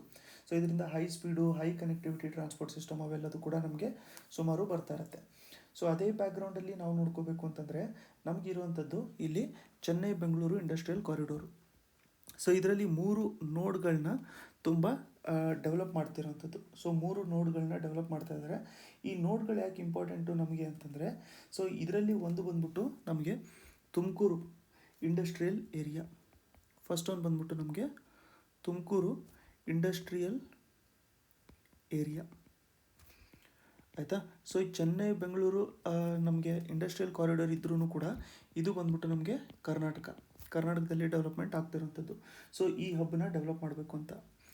ನೆಕ್ಸ್ಟು ಬಂದ್ಬಿಟ್ಟು ನಮಗೆ ಕೃಷ್ಣಪುರಂ ಅಲ್ಲ, ಕೃಷ್ಣಪಟ್ಟಣಂ. ಸೊ ಇದು ಬಂದ್ಬಿಟ್ಟು ಇಂಡಸ್ಟ್ರಿಯಲ್ ಏರಿಯಾ, ಇದು ಇರೋವಂಥದ್ದು ನಮಗೆ ಆಂಧ್ರ ಪ್ರದೇಶಲ್ಲಿ. ಅದಾದಮೇಲೆ third one industrial corridor develop ಮಾಡ್ತಿರೋವಂಥದ್ದು ನಮಗೆ Pennari. So Pennari industrial area ಇದು ನಮಗೆ ತಮಿಳ್ನಾಡಲ್ಲಿ ಇರುವಂಥದ್ದು. ಸೊ ಈಗ ನಾವು ಎಕ್ಸಾಂಪಲು ಇಲ್ಲಿ ಸುಮ್ಮನೆ ನಾವಿಲ್ಲಿ ಎಕ್ಸಾಂಪಲಿಗೆ ಈ ಥರ ತೊಗೊಂಡಿರೋಣ. ಸೊ ಈಗ ಪ್ರಾಪರ್ ಸೌತಿನ ಸೆಂಟರಲ್ಲಿರೋಂಥದ್ದು ನಮಗೆ ಬೆಂಗಳೂರು. ಸೊ ಇಲ್ಲಿ ನಮಗೆ ಬೆಂಗಳೂರಿಂದ ನಮಗೆ ಚೆನ್ನೈ ಕೋಸ್ಟಲ್ ಪ್ಲೇಸಲ್ಲಿರುವಂಥದ್ದಲ್ವಾ, ಸೊ ಚೆನ್ನೈ. ಸೊ ಇಲ್ಲಿವರೆಗೂ ಒಂದು ಇಂಡಸ್ಟ್ರಿಯಲ್ ಕಾರಿಡೋರು ಮಾಡ್ತಾ ಇರೋವಂಥದ್ದು. ಸೊ ಈಗ ನಾವು ನೋಡ್ಕೋಬೇಕು ಅಂತಂದರೆ ಇಲ್ಲಿ ಬಂದ್ಬಿಟ್ಟು ನಮಗೆ ತುಮಕೂರು ಇಂಡಸ್ಟ್ರಿಯಲ್ ಏರಿಯಾ ಇಲ್ಲಿ ಡೆವಲಪ್ ಆಗ್ತಿರೋಂಥದ್ದು. ಅದಾದಮೇಲೆ ಇಲ್ಲಿ ನೋಡಿ, ಇಲ್ಲಿ ಕೃಷ್ಣಪಟ್ಟಣಂ ಇಂಡಸ್ಟ್ರಿಯಲ್ ಏರಿಯಾ ಇಲ್ಲಿ ಇರುವಂಥದ್ದು. ಅದಾದಮೇಲೆ ಇನ್ನೊಂದು ಪೆನ್ನಾರಿ, ಸೊ ಇಂಡಸ್ಟ್ರಿಯಲ್ ಏರಿಯಾ ಈ ರೀಜನಲ್ಲಿ ಇರುವಂಥದ್ದು. ಸೊ ಒಂದು ಕಾರಿಡೋರ್ ಸುತ್ತಮುತ್ತಲೂ ಕೂಡ ನೋಡ್ಸ್ಗಳನ್ನ ಮಾಡಿಬಿಟ್ಟು ಅದನ್ನು ಡೆವಲಪ್ ಮಾಡ್ತಿರೋಂಥದ್ದು. ಸೊ ಈಗ ಇದು ಯಾಕೆ ಇಂಪಾರ್ಟೆಂಟ್ ಆಗೋಯಿತು ನಮಗೆ ಅಂತಂದರೆ, ಸೊ ಫೆಬ್ರವರಿಯಲ್ಲಿ 2023 ಫೆಬ್ರವರಿಯಲ್ಲಿ ಪ್ರೈಮ್ ಮಿನಿಸ್ಟರು ಇದರಲ್ಲಿ ತುಮಕೂರು ಇಂಡಸ್ಟ್ರಿಯಲ್ ಟೌನ್ಶಿಪ್ ಏನಿದೆಯಲ್ಲ ಅದಕ್ಕೆ ಫೌಂಡೇಶನ್ ಸ್ಟೋನ್ನು ಕೂಡ ಇಟ್ಟಿದ್ರು. ಸೊ ಅದರ ಪಾರ್ಟು ಕೂಡ ಇರುವಂಥದ್ದು ನಮಗೆ ಚೆನ್ನೈ ಬೆಂಗಳೂರು ಇಂಡಸ್ಟ್ರಿಯಲ್ ಕಾರಿಡೋರ್ ಅಂಡರಲ್ಲೇ ಡೆವಲಪ್ ಮಾಡ್ತಿರೋವಂಥದ್ದು. ಸೊ ಇಲ್ಲಿ ನಾವು ತುಮಕೂರು ರೀಜನಲ್ಲಿ ನಾವು ನೋಡ್ಕೋಬೇಕು ಅಂತಂದರೆ ಆಲ್ಮೋಸ್ಟು 8484 ಏಕರ್ಸ್ ಅಲ್ಲಿ ಡೆವಲಪ್ ಮಾಡ್ತಿರೋವಂಥದ್ದು.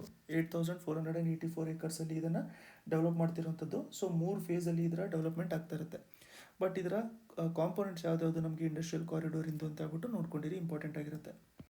ನೆಕ್ಸ್ಟು ಒಂದು ತುಂಬ ಇಂಪಾರ್ಟೆಂಟ್ ಇರುವಂಥ ಕ್ವೆಶನ್ ಇದು. ಯಾಕೆಂತಂದರೆ ಏಷ್ಯಾದು ಅತಿ ದೊಡ್ಡ ಹೆಲಿಕಾಪ್ಟರ್ ಮ್ಯಾನುಫ್ಯಾಕ್ಚರಿಂಗ್ ಫೆಸಿಲಿಟಿ ಎಲ್ಲಿ ಮಾಡ್ತಾ ಇರೋದು ಅಂತಂದರೆ ಇದರ ಲೊಕೇಶನ್ ಬಂದ್ಬಿಟ್ಟು ನಮಗೆ ತುಮಕೂರು, ತುಂಬ ಇಂಪಾರ್ಟೆಂಟ್ ಇರುವಂಥದ್ದು. ಸೊ ತುಮಕೂರಲ್ಲಿ ನಮಗೆ ಮಾಡ್ತಾ ಇರೋವಂಥದ್ದು ಇದು. ಸೊ ತುಮಕೂರಲ್ಲಿ ಇದರ ಕನ್ಸ್ಟ್ರಕ್ಷನ್ನು ಸ್ಟಾರ್ಟ್ ಮಾಡ್ಕೊತಾ ಇರೋವಂಥದ್ದು. ಸೊ ಯಾರ ಮ್ಯಾನುಫ್ಯಾಕ್ಚರಿಂಗ್ ಫೆಸಿಲಿಟಿ ಇದು? ಸೊ ಇದು ನಮಗೆ ಹಿಂದೂಸ್ತಾನ್ ಏರೋನಾಟಿಕ್ಸ್ ಲಿಮಿಟೆಡ್ ಇದೆಯಲ್ಲ, HAL ಅವರ ಫ್ಯಾಕ್ಟ್ರಿ ಇಲ್ಲಿ ಸೆಟಪ್ ಮಾಡ್ತಿರೋವಂಥದ್ದು. HAL ಅವರ ಫ್ಯಾಕ್ಟ್ರಿ. ಸೊ ನೋಡಿ, ನಮಗೆ BHEL, ಇಸ್ರೋ ಆ ಟೈಪ್ ಏನಾದ್ರು ಕೊಟ್ಟು ಕನ್ಫ್ಯೂಸ್ ಮಾಡೋಂಥ ಚಾನ್ಸಸ್ ಇರುತ್ತೆ. ಬಟ್ ಇದು HAL ಅವರ ಹೆಲಿಕಾಪ್ಟರ್ ಫ್ಯಾಕ್ಟ್ರಿ ತುಮಕೂರಲ್ಲಿ ಇದನ್ನು ಕನ್ಸ್ಟ್ರಕ್ಷನ್ ಮಾಡ್ಕೊತಾ ಇರೋವಂಥದ್ದು. ಇದಕ್ಕೂ ಕೂಡ ಪ್ರೈಮ್ ಮಿನಿಸ್ಟರ್ ಅವರೇ ಫೌಂಡೇಶನ್ ಸ್ಟೋನು ಇಟ್ಟಿರೋವಂಥದ್ದು. ಸ್ಟಾರ್ಟಿಂಗಲ್ಲಿ ಇಲ್ಲಿ ಲೈಟ್ ಯುಟಿಲಿಟಿ ಹೆಲಿಕಾಪ್ಟರ್ಸ್ನ ಮ್ಯಾನುಫ್ಯಾಕ್ಚರ್ ಮಾಡ್ತಾರಂತೆ.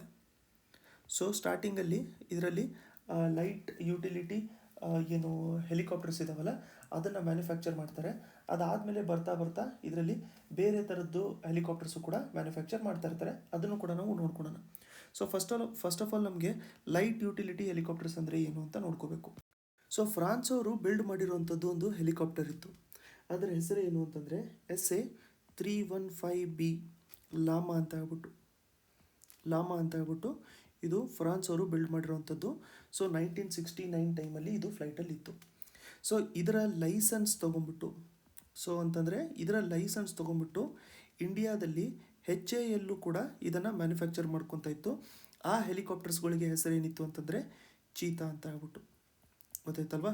ಸೊ ಚೀತಾ ಬಂದ್ಬಿಟ್ಟು ಅದರ ಡಿರೈವೇಟಿವ್ ಆಗಿರುತ್ತೆ ಅಂತಂದರೆ ಇದು SA-315B ಲಾಮಾ.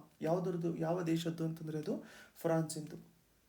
ಇದರ ಸ್ಪೆಷಾಲಿಟಿ ಏನಾಗಿತ್ತು ಅಂತಂದರೆ ಇದರ ಕೆಪಾಸಿಟಿ ಟ್ರಾಪಿಕಲ್ ವೆದರ್ ಏನಿರುತ್ತಲ್ಲ ಅದಕ್ಕೆ ತುಂಬ ಚೆನ್ನಾಗಿ ವರ್ಕ್ ಆಗ್ತಾ ಇತ್ತು.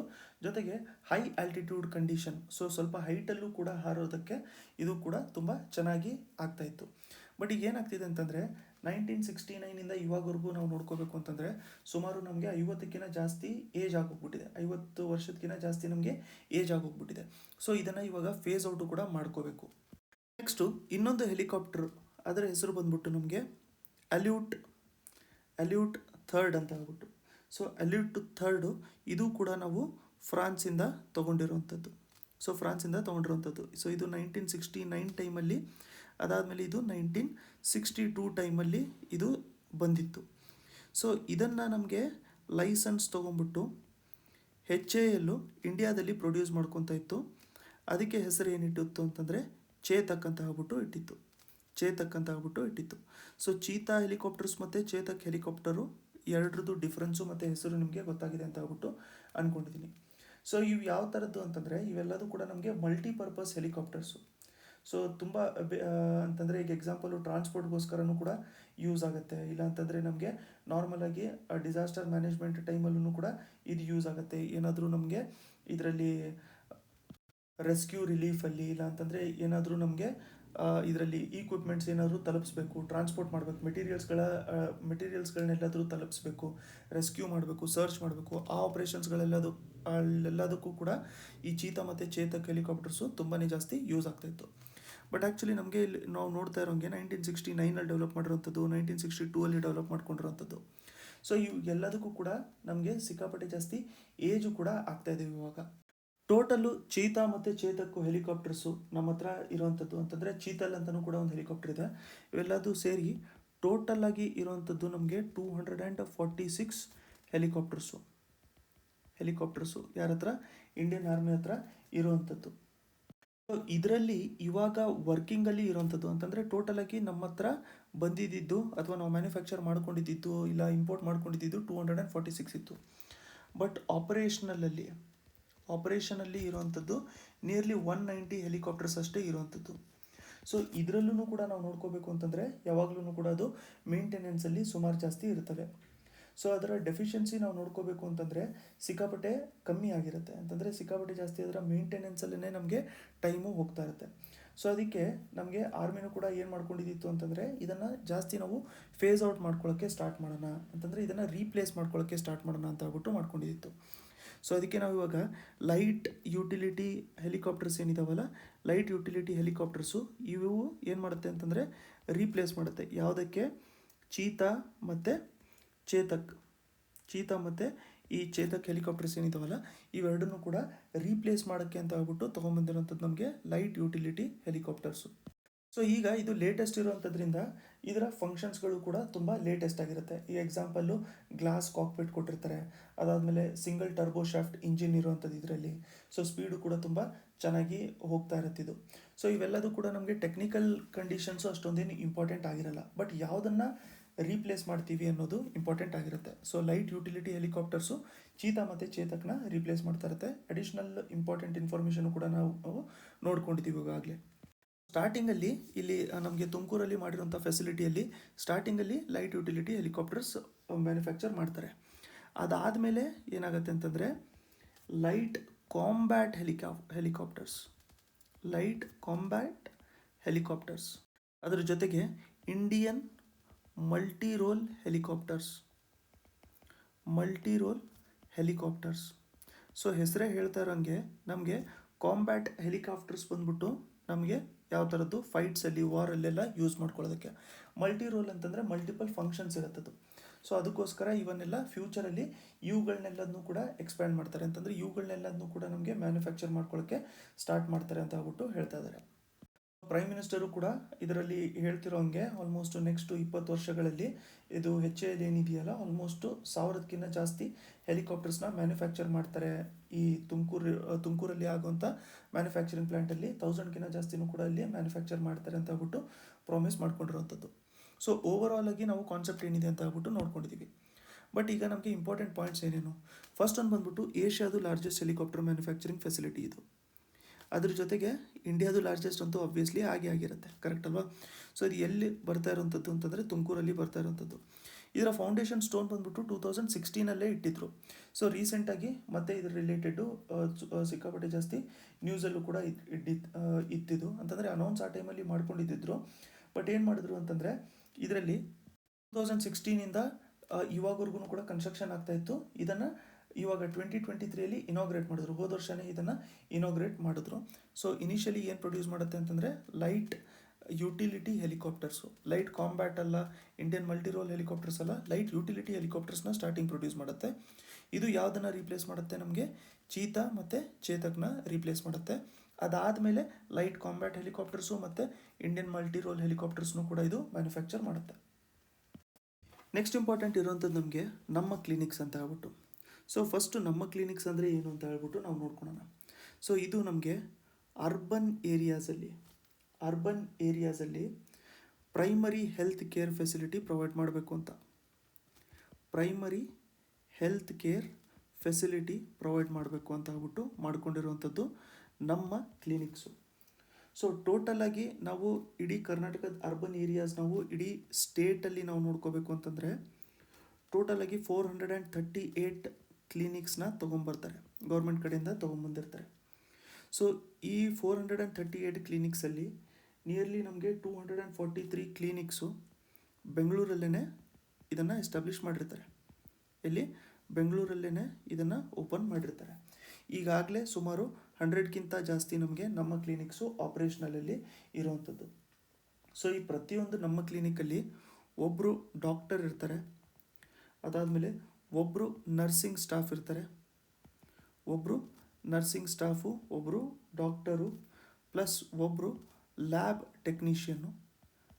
ಟೆಕ್ನಿಷಿಯನ್ ಮತ್ತು ಒಬ್ಬರು ಗ್ರೂಪ್ ಡಿ ವರ್ಕರ್. ಸೊ ಏನು ಮಾಡಬೇಕು ಅಂತ ಅಂದ್ಕೊಂಡಿರೋವಂಥದ್ದು ಇದರಲ್ಲಿ ಏಮ್ ಅಂತಂದರೆ, ಜಾಸ್ತಿ ಜನರಿಗೆ ಕಮ್ಮಿ ಡಾಕ್ಟರ್ ಇದ್ದಾರೆ ಇವಾಗ. ಸೊ ಈಗ ಅದೇ ಥರದ್ದು ನಾವೇನಾದ್ರು ಎಕ್ಸಾಂಪಲ್ ನಾವು ನೋಡ್ಕೋಬೇಕು ಅಂತಂದರೆ ನಿಯರ್ಲಿ ನಮಗೆ 50 to 60,000 ಪಾಪ್ಯುಲೇಷನಿಗೆ ಒಂದು ಡಾಕ್ಟರ್ ಇರುವಂಥದ್ದು. 50 to 60,000 ಪಾಪ್ಯುಲೇಷನಿಗೆ ಒಂದು ಡಾಕ್ಟರ್ ಇರುವಂಥದ್ದು ಈಗ ಪ್ರೆಸೆಂಟು. ಸೊ ಏನು ಇಟ್ಕೊಂಡಿರುವಂಥದ್ದು ಅಂತಂದರೆ ನಾವು ಅಟ್ಲೀಸ್ಟು 15 to 20,000 ಪಾಪ್ಯುಲೇಷನಿಗೆ ಅಟ್ಲೀಸ್ಟು ಒಂದು ಡಾಕ್ಟರ್ ಇರಬೇಕು ಅಂತ. ಸೊ ನಮಗೆ ಈ ರೇಷಿಯೋನ ಇಂಪ್ರೂವ್ ಮಾಡ್ಕೋಬೇಕು ಅಂತ ಹೇಳ್ಬಿಟ್ಟು ಇದನ್ನು ಅನ್ವಿಲ್ ಮಾಡ್ಕೊಂಡಿರೋವಂಥದ್ದು. ಸೊ 2023 ಫೆಬ್ರವರಿಲಿ ಏನು ಮಾಡಿದ್ರು ಅಂತಂದರೆ 108 ನಮಗೆ ಈ ನಮ್ಮ ಕ್ಲಿನಿಕ್ಸ್ನ ಬೆಂಗಳೂರಲ್ಲಿ ಇದನ್ನು ಅನ್ವೀಲ್ ಮಾಡ್ಕೊಂಡಿದ್ದರು. ಸೊ ಆ ಟೈಮಲ್ಲೂ ಇದು ತುಂಬ ಜಾಸ್ತಿ ನ್ಯೂಸಲ್ಲಿತ್ತು.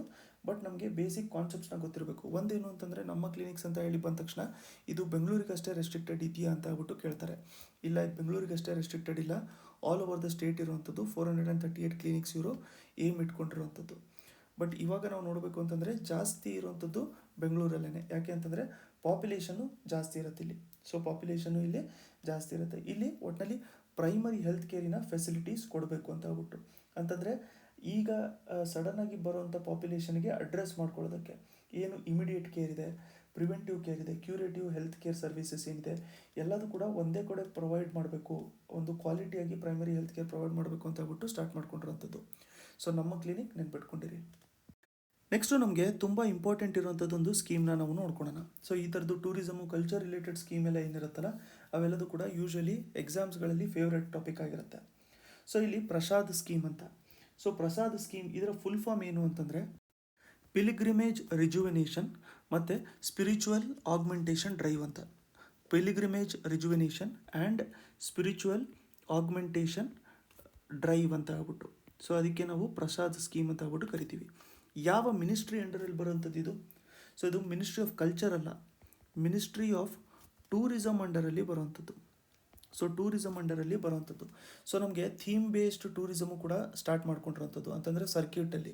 ಎಕ್ಸಾಂಪಲು ಬುದ್ಧ ಸರ್ಕ್ಯೂಟು, ಅದಾದಮೇಲೆ ಈಗ ಲಾರ್ಡ್ ಶ್ರೀರಾಮನ್ ಸರ್ಕ್ಯೂಟು, ಅದಾದಮೇಲೆ ಗುರುನಾನಕ್ ಸರ್ಕ್ಯೂಟು, ಈ ಥರದ್ದು ಅಂಬೇಡ್ಕರ್ ಸರ್ಕ್ಯೂಟು, ಈ ಥರದ್ದು ಬೇರೆ ಬೇರೆ ಥೀಮ್ ಬೇಸ್ಡ್ ಸರ್ಕ್ಯೂಟ್ಗಳನ್ನ ಟೂರಿಸಮ್ ಪ್ರಮೋಟ್ ಮಾಡಬೇಕು ಅಂತ ಹೇಳ್ಬಿಟ್ಟು ಮಾಡ್ಕೊಂಡಿರೋಂಥದ್ದು. ಅದರಲ್ಲಿ ಎಲ್ಲದೂ ಕೂಡ ನಮಗೆ ಇಂಪಾರ್ಟೆಂಟ್ ಮಿನಿಸ್ಟ್ರಿ ಬಂದ್ಬಿಟ್ಟು ಮಿನಿಸ್ಟ್ರಿ ಆಫ್ ಟೂರಿಸಮೇ ಆಗಿರುತ್ತೆ. ಸೊ ಇದೇನು ಮಾಡಬೇಕು ಅಂತಂದರೆ ಈ ಪಿಲಿಗ್ರಿಮೇಜ್ ಸೈಟ್ಗಳೆಲ್ಲ ಏನೇನಿರುತ್ತಲ್ಲ ಅವನ್ನೆಲ್ಲ ಪ್ರಯಾರಿಟಿ ಕೊಟ್ಬಿಟ್ಟು ಅದನ್ನು ಪ್ಲ್ಯಾನ್ ಮಾಡಿ ಸಸ್ಟೈನೇಬಲ್ ರೀತಿಯಲ್ಲಿ ಅವನ್ನು ಡೆವಲಪ್ ಮಾಡಬೇಕು. ಅಂತಂದರೆ ಅಲ್ಲಿಗೆ ಟೂರಿಸಮ್ನ ಜಾಸ್ತಿ ಇಂಪ್ರೂವ್ ಮಾಡಬೇಕು ಅಂತ ಹೇಳ್ಬಿಟ್ಟು ಮಾಡ್ಕೊಂಡಿರೋಂಥದ್ದು ಇದು ಪ್ರಸಾದ್ ಸ್ಕೀಮು. ಸೊ ರೀಸೆಂಟಾಗಿ ಏನು ಮಾಡ್ಕೊಂಡಿದ್ರು ಅಂತಂದರೆ ಕರ್ನಾಟಕದ್ದು 3 ರೀಜನ್ಗಳನ್ನ ಇದರಲ್ಲಿ ಪ್ರಸಾದ್ ಸ್ಕೀಮಲ್ಲಿ ಇನ್ಕ್ಲೂಡ್ ಮಾಡ್ಕೊಂಡಿದ್ರು. ಸೊ ಅದು ಯಾವುದ್ಯಾವುದು ಅಂತ ಹೇಳ್ಬಿಟ್ಟು ನಾವು ನೋಡ್ಕೊಂಡ್ರ. ಫಸ್ಟನ್ನು ಚಾಮುಂಡೇಶ್ವರಿ ದೇವಸ್ಥಾನ ಎಲ್ಲಿ? ಮೈಸೂರಲ್ಲಿ. ಸೆಕೆಂಡ್ ಒನ್ ಬಂದ್ಬಿಟ್ಟು ನಮಗೆ Shri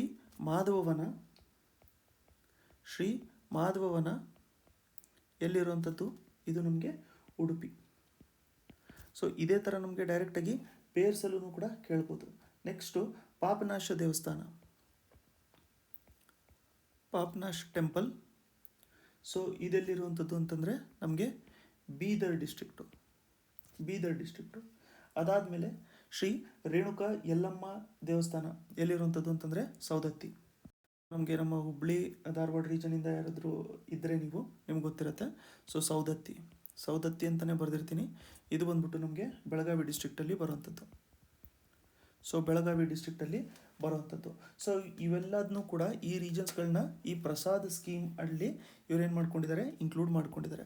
so Prasad scheme most important ಏನಿಲ್ಲಿ ಅಂತಂದರೆ ನಮಗೆ ಫಸ್ಟ್ ಒನ್ನು ಇದರಲ್ಲಿ ಬರುವಂಥದ್ದು ಮಿನಿಸ್ಟ್ರಿ ಆಫ್ ಟೂರಿಸಮ್ ಇಂಪಾರ್ಟೆಂಟು, ಅದನ್ನು ನೋಡ್ಕೊಂಡಿರಿ. ಪ್ಲಸ್ ಸ್ಪಿರಿಚುವಲ್ ಆಗ್ಮೆಂಟೇಷನ್ಗೋಸ್ಕರ ಒಂದು ಟೂರಿಸಮ್ನ ಡೆವಲಪ್ ಮಾಡಬೇಕು ಈ ರೀಜನ್ಗಳಲ್ಲಿ ಅಂತ ಹೇಳ್ಬಿಟ್ಟು ಇನ್ಕ್ಲೂಡ್ ಮಾಡ್ಕೊಂಡಿರುವಂಥದ್ದು. ಸೊ ಅದರಲ್ಲಿ 4 ಪಿಲಿಗ್ರಿಮೇಜ್ ಸೆಂಟರು ಕರ್ನಾಟಕದಿಂದ ಇನ್ಕ್ಲೂಡ್ ಮಾಡ್ಕೊಂಡಿರುವಂಥದ್ದು ಯಾವುದು ಅಂತಂದರೆ ಚಾಮುಂಡೇಶ್ವರಿ ದೇವಸ್ಥಾನ ಮೈಸೂರು, ಅದಾದಮೇಲೆ ಶ್ರೀ ಮಾಧವವನ ಉಡುಪಿ, ಪಾಪನ ದೇವಸ್ಥಾನ ಇದೆಲ್ಲಿ ಅಂತಂದರೆ ಬೀದರಲ್ಲಿ, ಯಲ್ಲಮ್ಮದೇವಿ ದೇವಸ್ಥಾನ ಬಂದ್ಬಿಟ್ಟು ಸೌದತ್ತಿ ಬೆಳಗಾವಿ ಡಿಸ್ಟ್ರಿಕ್ಟಲ್ಲಿ ಇರುವಂಥದ್ದು. ಸೊ ಇದ್ರ ಜೊತೆಗೆ ಇನ್ನೊಂದು ಸ್ಕೀಮು ಕೂಡ ಇದೆ ಇದೇ ಥರದ್ದು, ಸ್ವದೇಶ್ ದರ್ಶನ್ ಸ್ಕೀಮ್ ಅಂತ. ಅದನ್ನು ಸ್ವದೇಶ್ ದರ್ಶನ್ 2.0 ಅಂತಲೂ ಕೂಡ ಮಾಡಿದ್ದಾರೆ. ಅದು ಕೂಡ ರೆಸ್ಪಾನ್ಸಿಬಲ್ ಟೂರಿಸಮ್ ಡೆಸ್ಟಿನೇಷನ್ನ ಡೆವಲಪ್ ಮಾಡಬೇಕು ಅಂತ ಹೇಳ್ಬಿಟ್ಟು ಮಾಡ್ಕೊಂಡಿರೋಂಥದ್ದು. ಸೊ ಕರ್ನಾಟಕ ರಿಲೇಟೆಡ್ ಏನೇನಿರುತ್ತೆ ಅವನ್ನೆಲ್ಲ ನಾವು ನೋಡ್ತಾ ಹೋಗ್ತಾರಣ. ಇದರಲ್ಲಿ ನಮಗೆ ಇಂಪಾರ್ಟೆಂಟ್ ಆಗಿದ್ದು ಈ 4 ಪ್ಲೇಸಸ್ಸು ಕೂಡ. ಸೊ ನೀವು ಪೇರಿಂಗಲ್ಲಿ ಡಿಸ್ಟ್ರಿಕ್ಟ್ಸ್ಗಳನ್ನ ನೆನ್ಪಿಟ್ಕೊಂಡಿರಿ, ಯಾವ ಡಿಸ್ಟ್ರಿಕ್ಟ್ಸಲ್ಲಿ ಯಾವುದಾದ್ರು ಬರುತ್ತೆ ಅಂತ ಹೇಳ್ಬಿಟ್ಟು, ಅದು ಇಂಪಾರ್ಟೆಂಟ್ ಆಗಿರುತ್ತೆ ನಮಗೆ. ನೆಕ್ಸ್ಟು ನಮಗೆ ಇಂಪಾರ್ಟೆಂಟ್ ಆಗುವಂಥದ್ದು ಶಿವಮೊಗ್ಗ ಏರ್ಪೋರ್ಟು. ಸೊ ಇದು ಬಂದ್ಬಿಟ್ಟು ನಮಗೆ ಎಕನಾಮಿಯಲ್ಲಿ ಏರ್ಪೋರ್ಟ್ಸ್ ರಿಲೇಟೆಡ್ಡು ಮತ್ತು ನಮಗೆ ಪೋರ್ಟ್ಸ್ ರಿಲೇಟೆಡ್ ಕ್ವೆಶನ್ಸ್ ಕೇಳ್ತಾ ಇರ್ತಾರಲ್ಲ, ಅದರಲ್ಲಿ ಏರ್ಪೋರ್ಟ್ಸ್ ಒಂದು ಕಡೆ ಕೊಟ್ಬಿಟ್ಟು ಇನ್ನೊಂದು ಕಡೆ ನಮಗೆ ಅದಕ್ಕೆ ಇರೋಂಥ ಆ್ಯಕ್ಚುಲ್ ಹೆಸರು ಏನು ಅಂತ ಹೇಳ್ಬಿಟ್ಟು ಕೇಳ್ಬೋದು. ಇಲ್ಲಾಂತಂದರೆ ರೀಸೆಂಟಾಗಿ ರೀನೇಮ್ ಏನಾದರೂ ಮಾಡ್ಕೊಂಡಿದ್ರೆ ಅದನ್ನು ಕೂಡ ಕೇಳ್ಬೋದು. ಸೊ ಇದನ್ನೇನು ಮಾಡಿದ್ದಾರೆ ಅಂತಂದರೆ ರೀಸೆಂಟಾಗಿ 27 ಫೆಬ್ರವರಿ ಇದನ್ನು ಇನಾಗ್ರೇಟ್ ಮಾಡ್ಕೊಂಡಿರೋವಂಥದ್ದು. ಸೊ ಇದಕ್ಕೆ ಹೆಸರು ಇಟ್ಟಿರೋವಂಥದ್ದು ಏನು ಅಂತಂದರೆ ಇದನ್ನು ರಾಷ್ಟ್ರಕವಿ ಯಾರು ಅಂತ ನಿಮಗೆ ಇವಾಗಲೇ ಗೊತ್ತಾಗಿರ್ಬೋದು. ರಾಷ್ಟ್ರಕವಿ ಕುವೆಂಪು ಏರ್ಪೋರ್ಟ್ ಅಂತ ಹೇಳ್ಬಿಟ್ಟು ಇದಕ್ಕೆ ಹೆಸರು ಇಟ್ಟಿರುವಂಥದ್ದು. ಸೊ ಹೊಸ ಹೆಸರು ಬಂದ್ಬಿಟ್ಟು ಇದಕ್ಕೆ ರಾಷ್ಟ್ರಕವಿ ಕುವೆಂಪು ಏರ್ಪೋರ್ಟ್ ಅಂತ ಹೇಳ್ಬಿಟ್ಟು. ಸೊ ಇದೊಂದು ಡೊಮೆಸ್ಟಿಕ್ ಏರ್ಪೋರ್ಟು. ಸೊ ಇದಕ್ಕಿಂತ ಮುಂಚೆ ಶಿವಮೊಗ್ಗ ಮತ್ತು ರೀಜನಲ್ಲಿರುವಂಥವ್ರು ಸೊ ಯಾವ ಏರ್ಪೋರ್ಟಿಗೆ ಟ್ರಾವೆಲ್ ಮಾಡ್ತಿದ್ರು ಅಂತಂದರೆ ಅವ್ರಿಗೆ ನಿಯರೆಸ್ಟ್ ಏರ್ಪೋರ್ಟ್ ಇದ್ದಿದ್ದು ಮಂಗಳೂರು ಏರ್ಪೋರ್ಟು. ಸೊ ಇದನ್ನು ಏನು ಮಾಡ್ಕೊಂಡಿದ್ದಾರೆ ಅಂತಂದರೆ ಪಬ್ಲಿಕ್ ಪ್ರೈವೇಟ್ ಪಾರ್ಟ್ನರ್ಶಿಪ್ ಮಾಡೆಲಲ್ಲಿ ಇದನ್ನು ಕನ್ಸ್ಟ್ರಕ್ಟ್ ಮಾಡ್ಕೊಂಡಿರೋವಂಥದ್ದು. ಸೊ ಲೋಟಸ್ ಶೇಪಲ್ಲಿ ಇದೆ. ಇದು ಲೋಟಸ್ ಶೇಪಲ್ಲಿ ಇದರ ಕನ್ಸ್ಟ್ರಕ್ಷನ್ ಮಾಡ್ಕೊಂಡಿರೋವಂಥದ್ದು ಈ ಏರ್ಪೋರ್ಟು. ನಮಗೆ ಬೋರ್ಡಿಂಗ್ ಪಾಸಸ್ಸಲ್ಲೆಲ್ಲ ಪಬ್ಲಿಷ್ ಆಗುತ್ತಲ್ಲ, ಸೊ ಏರ್ಪೋರ್ಟಿನ ಕೋಡು ಆ ಥರದ್ದು ಲೆಟರ್ಸ್ ಏನಿರುತ್ತಲ್ಲ ಆ ಥರ ಇದಕ್ಕೆ RQY ಅಂತ ಇದೆ. ಸೊ ಈಗ ಎಕ್ಸಾಂಪಲು ದುಬೈಗೆ DBX ಆ ಥರದ್ದೇನೂ ಇರುತ್ತಲ್ಲ, ಸೊ ಆ ಥರದ್ದು ನಮಗೆ ಶಿವಮೊಗ್ಗ ಏರ್ಪೋರ್ಟಿಗೆ RQY ಅಂತ ಇರುವಂಥದ್ದು. ನೆಕ್ಸ್ಟು ಇಂಡಿಯಾದು ಫಸ್ಟ್ ಮರೀನಾ ಅಂತಂದರೆ ಏನಾಗುತ್ತೆ? ಸೊ ಇಲ್ಲಿ ನಮಗೆ ಯಾಟ್ಗಳೆಲ್ಲ ಇರ್ತವೆ, ಅದಾದಮೇಲೆ ಶಿಪ್ಸ್ಗಳೆಲ್ಲ ಇರ್ತಾವಲ್ಲ, ಅವನ್ನೆಲ್ಲ ಡಾಕ್ ಮಾಡ್ಕೊಳ್ಳೋದಕ್ಕೋಸ್ಕರ, ಪಾರ್ಕ್ ಮಾಡ್ಕೊಳ್ಳೋದಕ್ಕೋಸ್ಕರ ಒಂದು ಮಾಡ್ಕೊಳ್ತಾ ಇರ್ತಾರೆ. ಸೊ ಅದಂತಂದರೆ ಡಾಕೇಜ್ ಅಂತ ಹೇಳ್ಬಿಟ್ಟು ಕರಿಬೋದು ನಾವು ಅದನ್ನು. ಸೊ ಅದನ್ನು ಕನ್ಸ್ಟ್ರಕ್ಷನ್ ಮಾಡ್ತಾ ಇದ್ದಾರೆ. ಇಂಡಿಯಾದು ಫಸ್ಟ್ ಒನ್ನು ಸೊ ಇದು ಎಲ್ಲಿ ಕನ್ಸ್ಟ್ರಕ್ಟ್ ಮಾಡಬೇಕು ಅಂತ ಮಾಡ್ತಾ ಇದ್ದಾರೆ ಅಂತಂದರೆ ಬೈಂದೂರು. ಸೊ ಬೈಂದೂರು ನಮಗೆ ಉಡುಪಿ ಡಿಸ್ಟ್ರಿಕ್ಟು. ಉಡುಪಿ ಡಿಸ್ಟ್ರಿಕ್ಟಲ್ಲಿ ಇದರ ಕನ್ಸ್ಟ್ರಕ್ಷನ್ ಮಾಡ್ತಾರೆ ಅಂತ ಹೇಳ್ಬಿಟ್ಟು ಅನೌನ್ಸ್ ಮಾಡ್ಕೊಂಡಿರೋಂಥದ್ದು. ಯಾಕೆ ಅಂತಂದರೆ ಕೋಸ್ಟಲ್ ಟೂರಿಸಮ್ನ ಜಾಸ್ತಿ ಪ್ರಮೋಟ್ ಮಾಡಬೇಕು ಅಂತ. ಸೊ ಅದಕ್ಕೋಸ್ಕರ ಆ ಟೈಮಲ್ಲಿ ಗೌರ್ಮೆಂಟ್ ಏನು ಮಾಡಿತ್ತು ಅಂತಂದರೆ ಸೆಂಟರಿಗೆ ಇದು ಕೋಸ್ಟಲ್ ರೆಗ್ಯುಲೇಷನ್ ಝೋನಿನ ರಿಲ್ಯಾಕ್ಸೇಷನ್ ಏನಿರುತ್ತಲ್ಲ ಆ ರಿಲ್ಯಾಕ್ಸೇಷನ್ನ ನಮಗೆ ಪ್ರೊವೈಡ್ ಮಾಡಿ, ಇದರಿಂದಾಗಿ ನಾವು ಬೀಚ್ ಟೂರಿಸಮ್ನ ಜಾಸ್ತಿ ಮಾಡ್ತೀವಿ, ಪಿಲಿಗ್ರಿಮೇಜ್ ಟೂರಿಸಮು, ಬೀಚ್ ಟೂರಿಸಮ್ನ ನಾವು ಜಾಸ್ತಿ ಮಾಡ್ತೀವಿ ಅಂತ ಹೇಳ್ಬಿಟ್ಟು. ಸೊ ನಮಗೆ ಡೈರೆಕ್ಟ್ ಕೇಳ್ಬೋದಾಗಿರೋಂಥ ಕ್ವೆಶನ್ ಬಂದ್ಬಿಟ್ಟು ಇಂಡಿಯಾದು ಫಸ್ಟ್ ಮರೀನಾ ಬೈಂದೂರಲ್ಲಿ ಬರ್ತಾ ಇರುತ್ತೆ. ಅದು ಎಲ್ಲಿ, ಯಾವ ಡಿಸ್ಟ್ರಿಕ್ಟ್ ಅಂತಂದರೆ Udupi district. Economically weaker section ಅಥವಾ EWS ಅಂತ ಏನು ನಮಗೆ 10% ರಿಸರ್ವೇಷನ್ ಪ್ರೊವೈಡ್ ಮಾಡ್ತಾರಲ್ಲ, ಸೊ ಇದರ ಇಂಪ್ಲಿಮೆಂಟೇಷನು ಕರ್ನಾಟಕದಲ್ಲೂ ಕೂಡ ಸ್ಟಾರ್ಟ್ ಮಾಡಬೇಕು ಅಂತ ಹೇಳ್ಬಿಟ್ಟು ಗೌರ್ಮೆಂಟು ಇವಾಗ ಇದರ ಇಂಪ್ಲಿಮೆಂಟೇಷನ್ನು ಸ್ಟಾರ್ಟ್ ಮಾಡಿದೆ, ಅಂತಂದರೆ ನೋಟಿಫೈ ಮಾಡ್ಕೊಂಡಿದೆ. 10% ಕೋಟಾನ ನೋಟಿಫೈ ಮಾಡ್ಕೊಂಡಿರೋಂಥದ್ದು. ಸೊ ಇದ್ರ ರಿಲೇಟೆಡು ಕೆಲವೊಂದು ಇಂಪಾರ್ಟೆಂಟ್ ಪಾಯಿಂಟ್ನ ನಾವು ತಿಳ್ಕೊಬೇಕಾಗಿರುತ್ತೆ. ಸೊ ಇದರಲ್ಲಿ ಫಸ್ಟ್ ಒಂದು ಬಂದ್ಬಿಟ್ಟು ನಾವು ಪಾಲಿಟಿ ರಿಲೇಟೆಡ್ ಪಾಯಿಂಟ್ಸ್ನ ನಾವು ತಿಳ್ಕೊಳ್ಳೋಣ. ಎಷ್ಟು ಪರ್ಸೆಂಟೇಜು ಕೋಟಾ ಕೊಡುವಂಥದ್ದು ಇದಕ್ಕೆ ಅಂತಂದರೆ 10% ಇರುವಂಥದ್ದು ಎಕನಾಮಿಕಲಿ ವೀಕರ್ ಸೆಕ್ಷನ್ ಕೋಟಾ, ಆಯಿತಾ. ಅದಾದಮೇಲೆ ಯಾವ ಕಾನ್ಸ್ಟಿಟ್ಯೂಷನಲ್ ಅಮೆಂಡ್ಮೆಂಟ್ ಆ್ಯಕ್ಟಿಂದ ಬಂದಿರುವಂಥದ್ದು ಇದು ಅಂತಂದರೆ 103rd ಕಾನ್ಸ್ಟಿಟ್ಯೂಷನಲ್ ಅಮೆಂಡ್ಮೆಂಟ್ ಆ್ಯಕ್ಟ್. ಯಾವಾಗಿಂದು 2019. ಸೊ ಇದರ ಅಂಡರಲ್ಲಿ ಯಾವ ಆರ್ಟಿಕಲ್ಸ್ಗಳನ್ನ ಅಮೆಂಡ್ಮೆಂಟ್ ಮಾಡ್ಕೊಂಡಿದ್ದರು, ಇದರಲ್ಲಿ ಆರ್ಟಿಕಲ್ಸ್ 15 ಮತ್ತು 16. ಆರ್ಟಿಕಲ್ 15 ಮತ್ತು 16 ಕ್ಲಾಸ್ 6. ಸೊ ಇದರಲ್ಲೂ ಕೂಡ 15 ಕ್ಲಾಸ್ 6. ಒಂದು ನಿಮಿಷ ನೀಟಾಗಿ ಬರೆದುಬಿಡ್ತೀನಿ ಅದನ್ನು actually. So article 15 class 6, article 15 class 6 ಮತ್ತು 16 ಕ್ಲಾಸ್ 6. ಸೊ ಇದರಲ್ಲಿ ಏನು ರೀಸನೇಬಲ್ ರೆಸ್ಟ್ರಿಕ್ಷನ್ಸ್ಗಳನ್ನೆಲ್ಲ ಕೊಟ್ಟಿರ್ತಾರಲ್ಲ, ಸೊ ಅಂತಂದರೆ ಎಂಪ್ಲಾಯ್ಮೆಂಟಲ್ಲಿ, ಡಿಸ್ಕ್ರಿಮಿನೇಷನಲ್ಲಿ, ಇದರಲ್ಲಿ ಅಂತಂದರೆ ಕೆಲವೊಂದು ಒಂದು ರೆಸ್ಟ್ರಿಕ್ಷನ್ಸ್ಗಳನ್ನ ಕೊಟ್ಟಿರ್ತಾರೆ. ಎಲ್ಲ ಫಂಡಮೆಂಟಲ್ ರೈಟ್ ನಾವು ನೋಡ್ಕೋಬೇಕು ಅಂತಂದರೆ, ಸೊ ಕೆಲವೊಂದು ರೈಟ್ಸು ಪ್ರೊವೈಡ್ ಮಾಡಬೇಕು ಅಂತ ಹೇಳಿರ್ತಾರೆ, ಬಟ್ ಸ್ಟೇಟಿಗೆ ಕೆಲವೊಂದು ರೈಟ್ಸ್ನ ರೆಸ್ಟ್ರಿಕ್ಟ್ ಮಾಡ್ಕೊಳ್ಳೋದಕ್ಕೆ ಪವರ್ ಕೊಟ್ಟಿರ್ತಾರೆ. ಸೊ ಈಗ ಎಕ್ಸಾಂಪಲ್ ನಾವು ರಿಸರ್ವೇಷನ್ ನೋಡ್ಕೊಳ್ಬೇಕು ಅಂತಂದರೆ ಅದೊಂಥರ ರೀಸನೇಬಲ್ ರೆಸ್ಟ್ರಿಕ್ಷನು, ಬಟ್ ಪಾರ್ಲಿಮೆಂಟ್ ಹತ್ರ ಪವರ್ ಇರೋಂಗೆ. ಸೊ ಹಾಗೆ ರೀಸನೇಬಲ್ ರೆಸ್ಟ್ರಿಕ್ಷನ್ಸ್ನ ಪ್ರೊವೈಡ್ ಮಾಡಬೇಕು ಅಂತ ಎಕನಾಮಿಕಲಿ ವೀಕರ್ ಸೆಕ್ಷನ್ಗೋಸ್ಕರ ಪ್ರೊವೈಡ್ ಮಾಡಬೇಕು ಅಂತ ಹೇಳ್ಬಿಟ್ಟು ಮಾಡ್ಕೊಂಡಿರೋಂಥದ್ದೇ ನಮಗೆ ಇದು economically weaker section quota. 10% reservation provide ಮಾಡಬೇಕು ಅಂತ. ಸೊ ಇದು ಬಂದ್ಬಿಟ್ಟು ಎಕನಾಮಿಕಲಿ ವೀಕರ್ ಸೆಕ್ಷನ್ನು. ಸೊ ಇವಾಗ ರಿಸರ್ವೇಷನ್ ಏನು ಹಾಗಂತಂದರೆ ಇಲ್ವಾ ಅಂತ. ಸೊ ರಿಸರ್ವೇಷನ್ ಇದೆ, ಬಟ್ ಅಂದ್ರೂ ಕೂಡ ಈ 50% ಏನು ರಿಸರ್ವೇಷನ್ ಪಾಲಿಸಿ ಇದೆಯಲ್ಲ ನಮ್ಮದು ಅಂತಂದರೆ ಕ್ಯಾಪ್ ಇರುವಂಥದ್ದು 50%. ಸೊ ಶೆಡ್ಯೂಲ್ ಕಾಸ್ಟಿಗೆ, ಶೆಡ್ಯೂಲ್ ಟ್ರೈಬಿಗೆ, ಅದಾದಮೇಲೆ socially and educationally backward classes ಏನಿರ್ತಾರಲ್ಲ ಅವ್ರಿಗೆ ರಿಸರ್ವೇಷನ್ ಪ್ರೊವೈಡ್ ಮಾಡಿರ್ತಾರೆ. ಅದಕ್ಕೆ ಕ್ಯಾಪ್ ಇರುವಂಥದ್ದು 50%. ಆ 50%ಅಲ್ಲೂ ಕೂಡ ಯಾರು ಕವರ್ ಆಗಿರಲ್ಲ, ಮತ್ತು ಆ ಕಮ್ಯುನಿಟಿ ಅವ್ರು ಯಾರು ಆಗಿರಲ್ಲ ಅಂತಂದರೆ ಕೊಟ್ಟಿರೋವಂಥದ್ದು ನಮಗೆ ಈಗ ಶೆಡ್ಯೂಲ್ ಕಾಸ್ಟ್ ಆಗಿರ್ಬೋದು, ಶೆಡ್ಯೂಲ್ ಟ್ರೈಬ್ಸ್ ಮತ್ತು ಸೋಷಲಿ ಆ್ಯಂಡ್ ಎಜುಕೇಷ್ನಲಿ ಬ್ಯಾಕ್ವರ್ಡ್ ಕ್ಲಾಸಸ್ಸು, ಇವರೆಲ್ಲರಿಗೂ ಕೂಡ ನಮಗೆ ರಿಸರ್ವೇಷನ್ ಪ್ರೊವೈಡ್ ಮಾಡಿದಾಗ 50% ಕ್ಯಾಪ್ ಇಟ್ಟಿರ್ತಾರೆ. ಮ್ಯಾಕ್ಸಿಮಮ್ 50% ಕ್ಯಾಪ್ ಇರಬೇಕು ಅಂತ ಹೇಳ್ಬಿಟ್ಟು.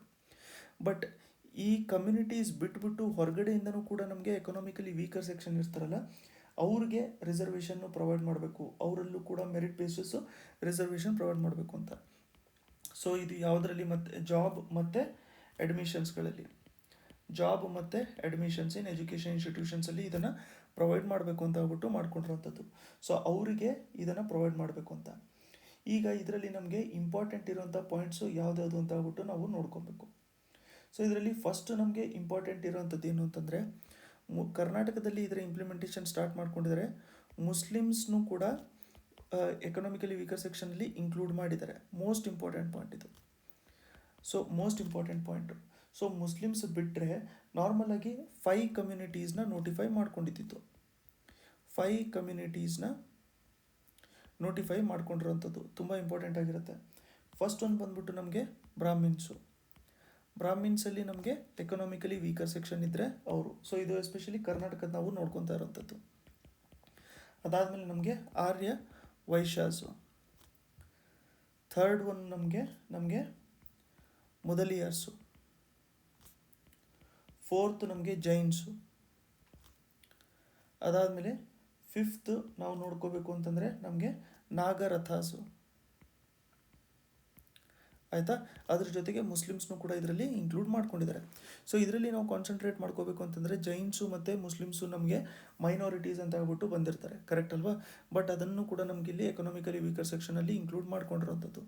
ಸೊ ಅಕಸ್ಮಾತ್ EWS ಅಲ್ಲಿ ಯಾವ್ಯಾವ ಕಮ್ಯುನಿಟೀಸು ಇನ್ವಾಲ್ವ್ ಆಗಿದ್ದಾವೆ ಕರ್ನಾಟಕದಲ್ಲಿ ಅಂತ ಹೇಳ್ಬಿಟ್ಟು ನಮಗೇನಾದ್ರು ಕೇಳಿದ್ರೆ ಬ್ರಾಹ್ಮಿನ್ಸು, ಆರ್ಯ ವೈಶ್ಯಾಸು, ಮೊದಲಿಯಾರ್ಸು, ಜೈನ್ಸು, ನಾಗರಥಾಸು, ಅದಾದಮೇಲೆ ಮುಸ್ಲಿಮ್ಸ್ನ ಇನ್ಕ್ಲೂಡ್ ಮಾಡ್ಕೊಂಡಿದ್ದಾರೆ. ಇದನ್ನು ಕರ್ನಾಟಕ ಗೌರ್ಮೆಂಟು ಕೂಡ ನೋಟಿಫೈ ಮಾಡಿದ್ದಾರೆ, ಅಂತಂದರೆ ಇಂಪ್ಲಿಮೆಂಟೇಷನ್ ಸ್ಟಾರ್ಟ್ ಮಾಡಿ ಅಂತ ಹೇಳ್ಬಿಟ್ಟು 2023 ಮಾರ್ಚಲ್ಲೇ ಇದನ್ನು ನೋಟಿಫೈ ಮಾಡ್ಕೊಂಡಿರೋವಂಥದ್ದು. ಸೊ ಈ ಪಾರ್ಟು ಇಷ್ಟಕ್ಕೆ ನಿಲ್ಸೋಣ, ಸೆಕೆಂಡ್ ಪಾರ್ಟು. ಥರ್ಡ್ ಪಾರ್ಟಲ್ಲಿ ಮತ್ತೆ ಕಂಟಿನ್ಯೂ ಮಾಡ್ಕೊಳೋಣ. ಪ್ರಾಬಬ್ಲಿ ಇನ್ನೊಂದು 2 ಪಾರ್ಟ್ ಏನೋ ಬರ್ಬೋದು ಅನಿಸುತ್ತೆ, ನೋಡೋಣ. ಆದಷ್ಟು ಎಲ್ಲ ಕವರ್ ಮಾಡಿಕೊಂಡು ಅದರ ರಿಲೇಟೆಡ್ ಇನ್ಫಾರ್ಮೇಷನು ಕೂಡ ನಾವು ಕವರ್ ಮಾಡ್ಕೊತಾ ಇದ್ದೀವಿ. ಅದಕ್ಕೆ ಇದು ಸ್ವಲ್ಪ ಟೈಮ್ ಕನ್ಸ್ಯೂಮಿಂಗ್ ಆಗ್ತಾ ಇರುತ್ತೆ, ಬಟ್ ಎಕ್ಸಾಮಲ್ಲಂತೂ ಸಿಕ್ಕಾಪಟ್ಟೆ ಹೆಲ್ಪ್ಫುಲ್ ಆಗಿರುತ್ತೆ.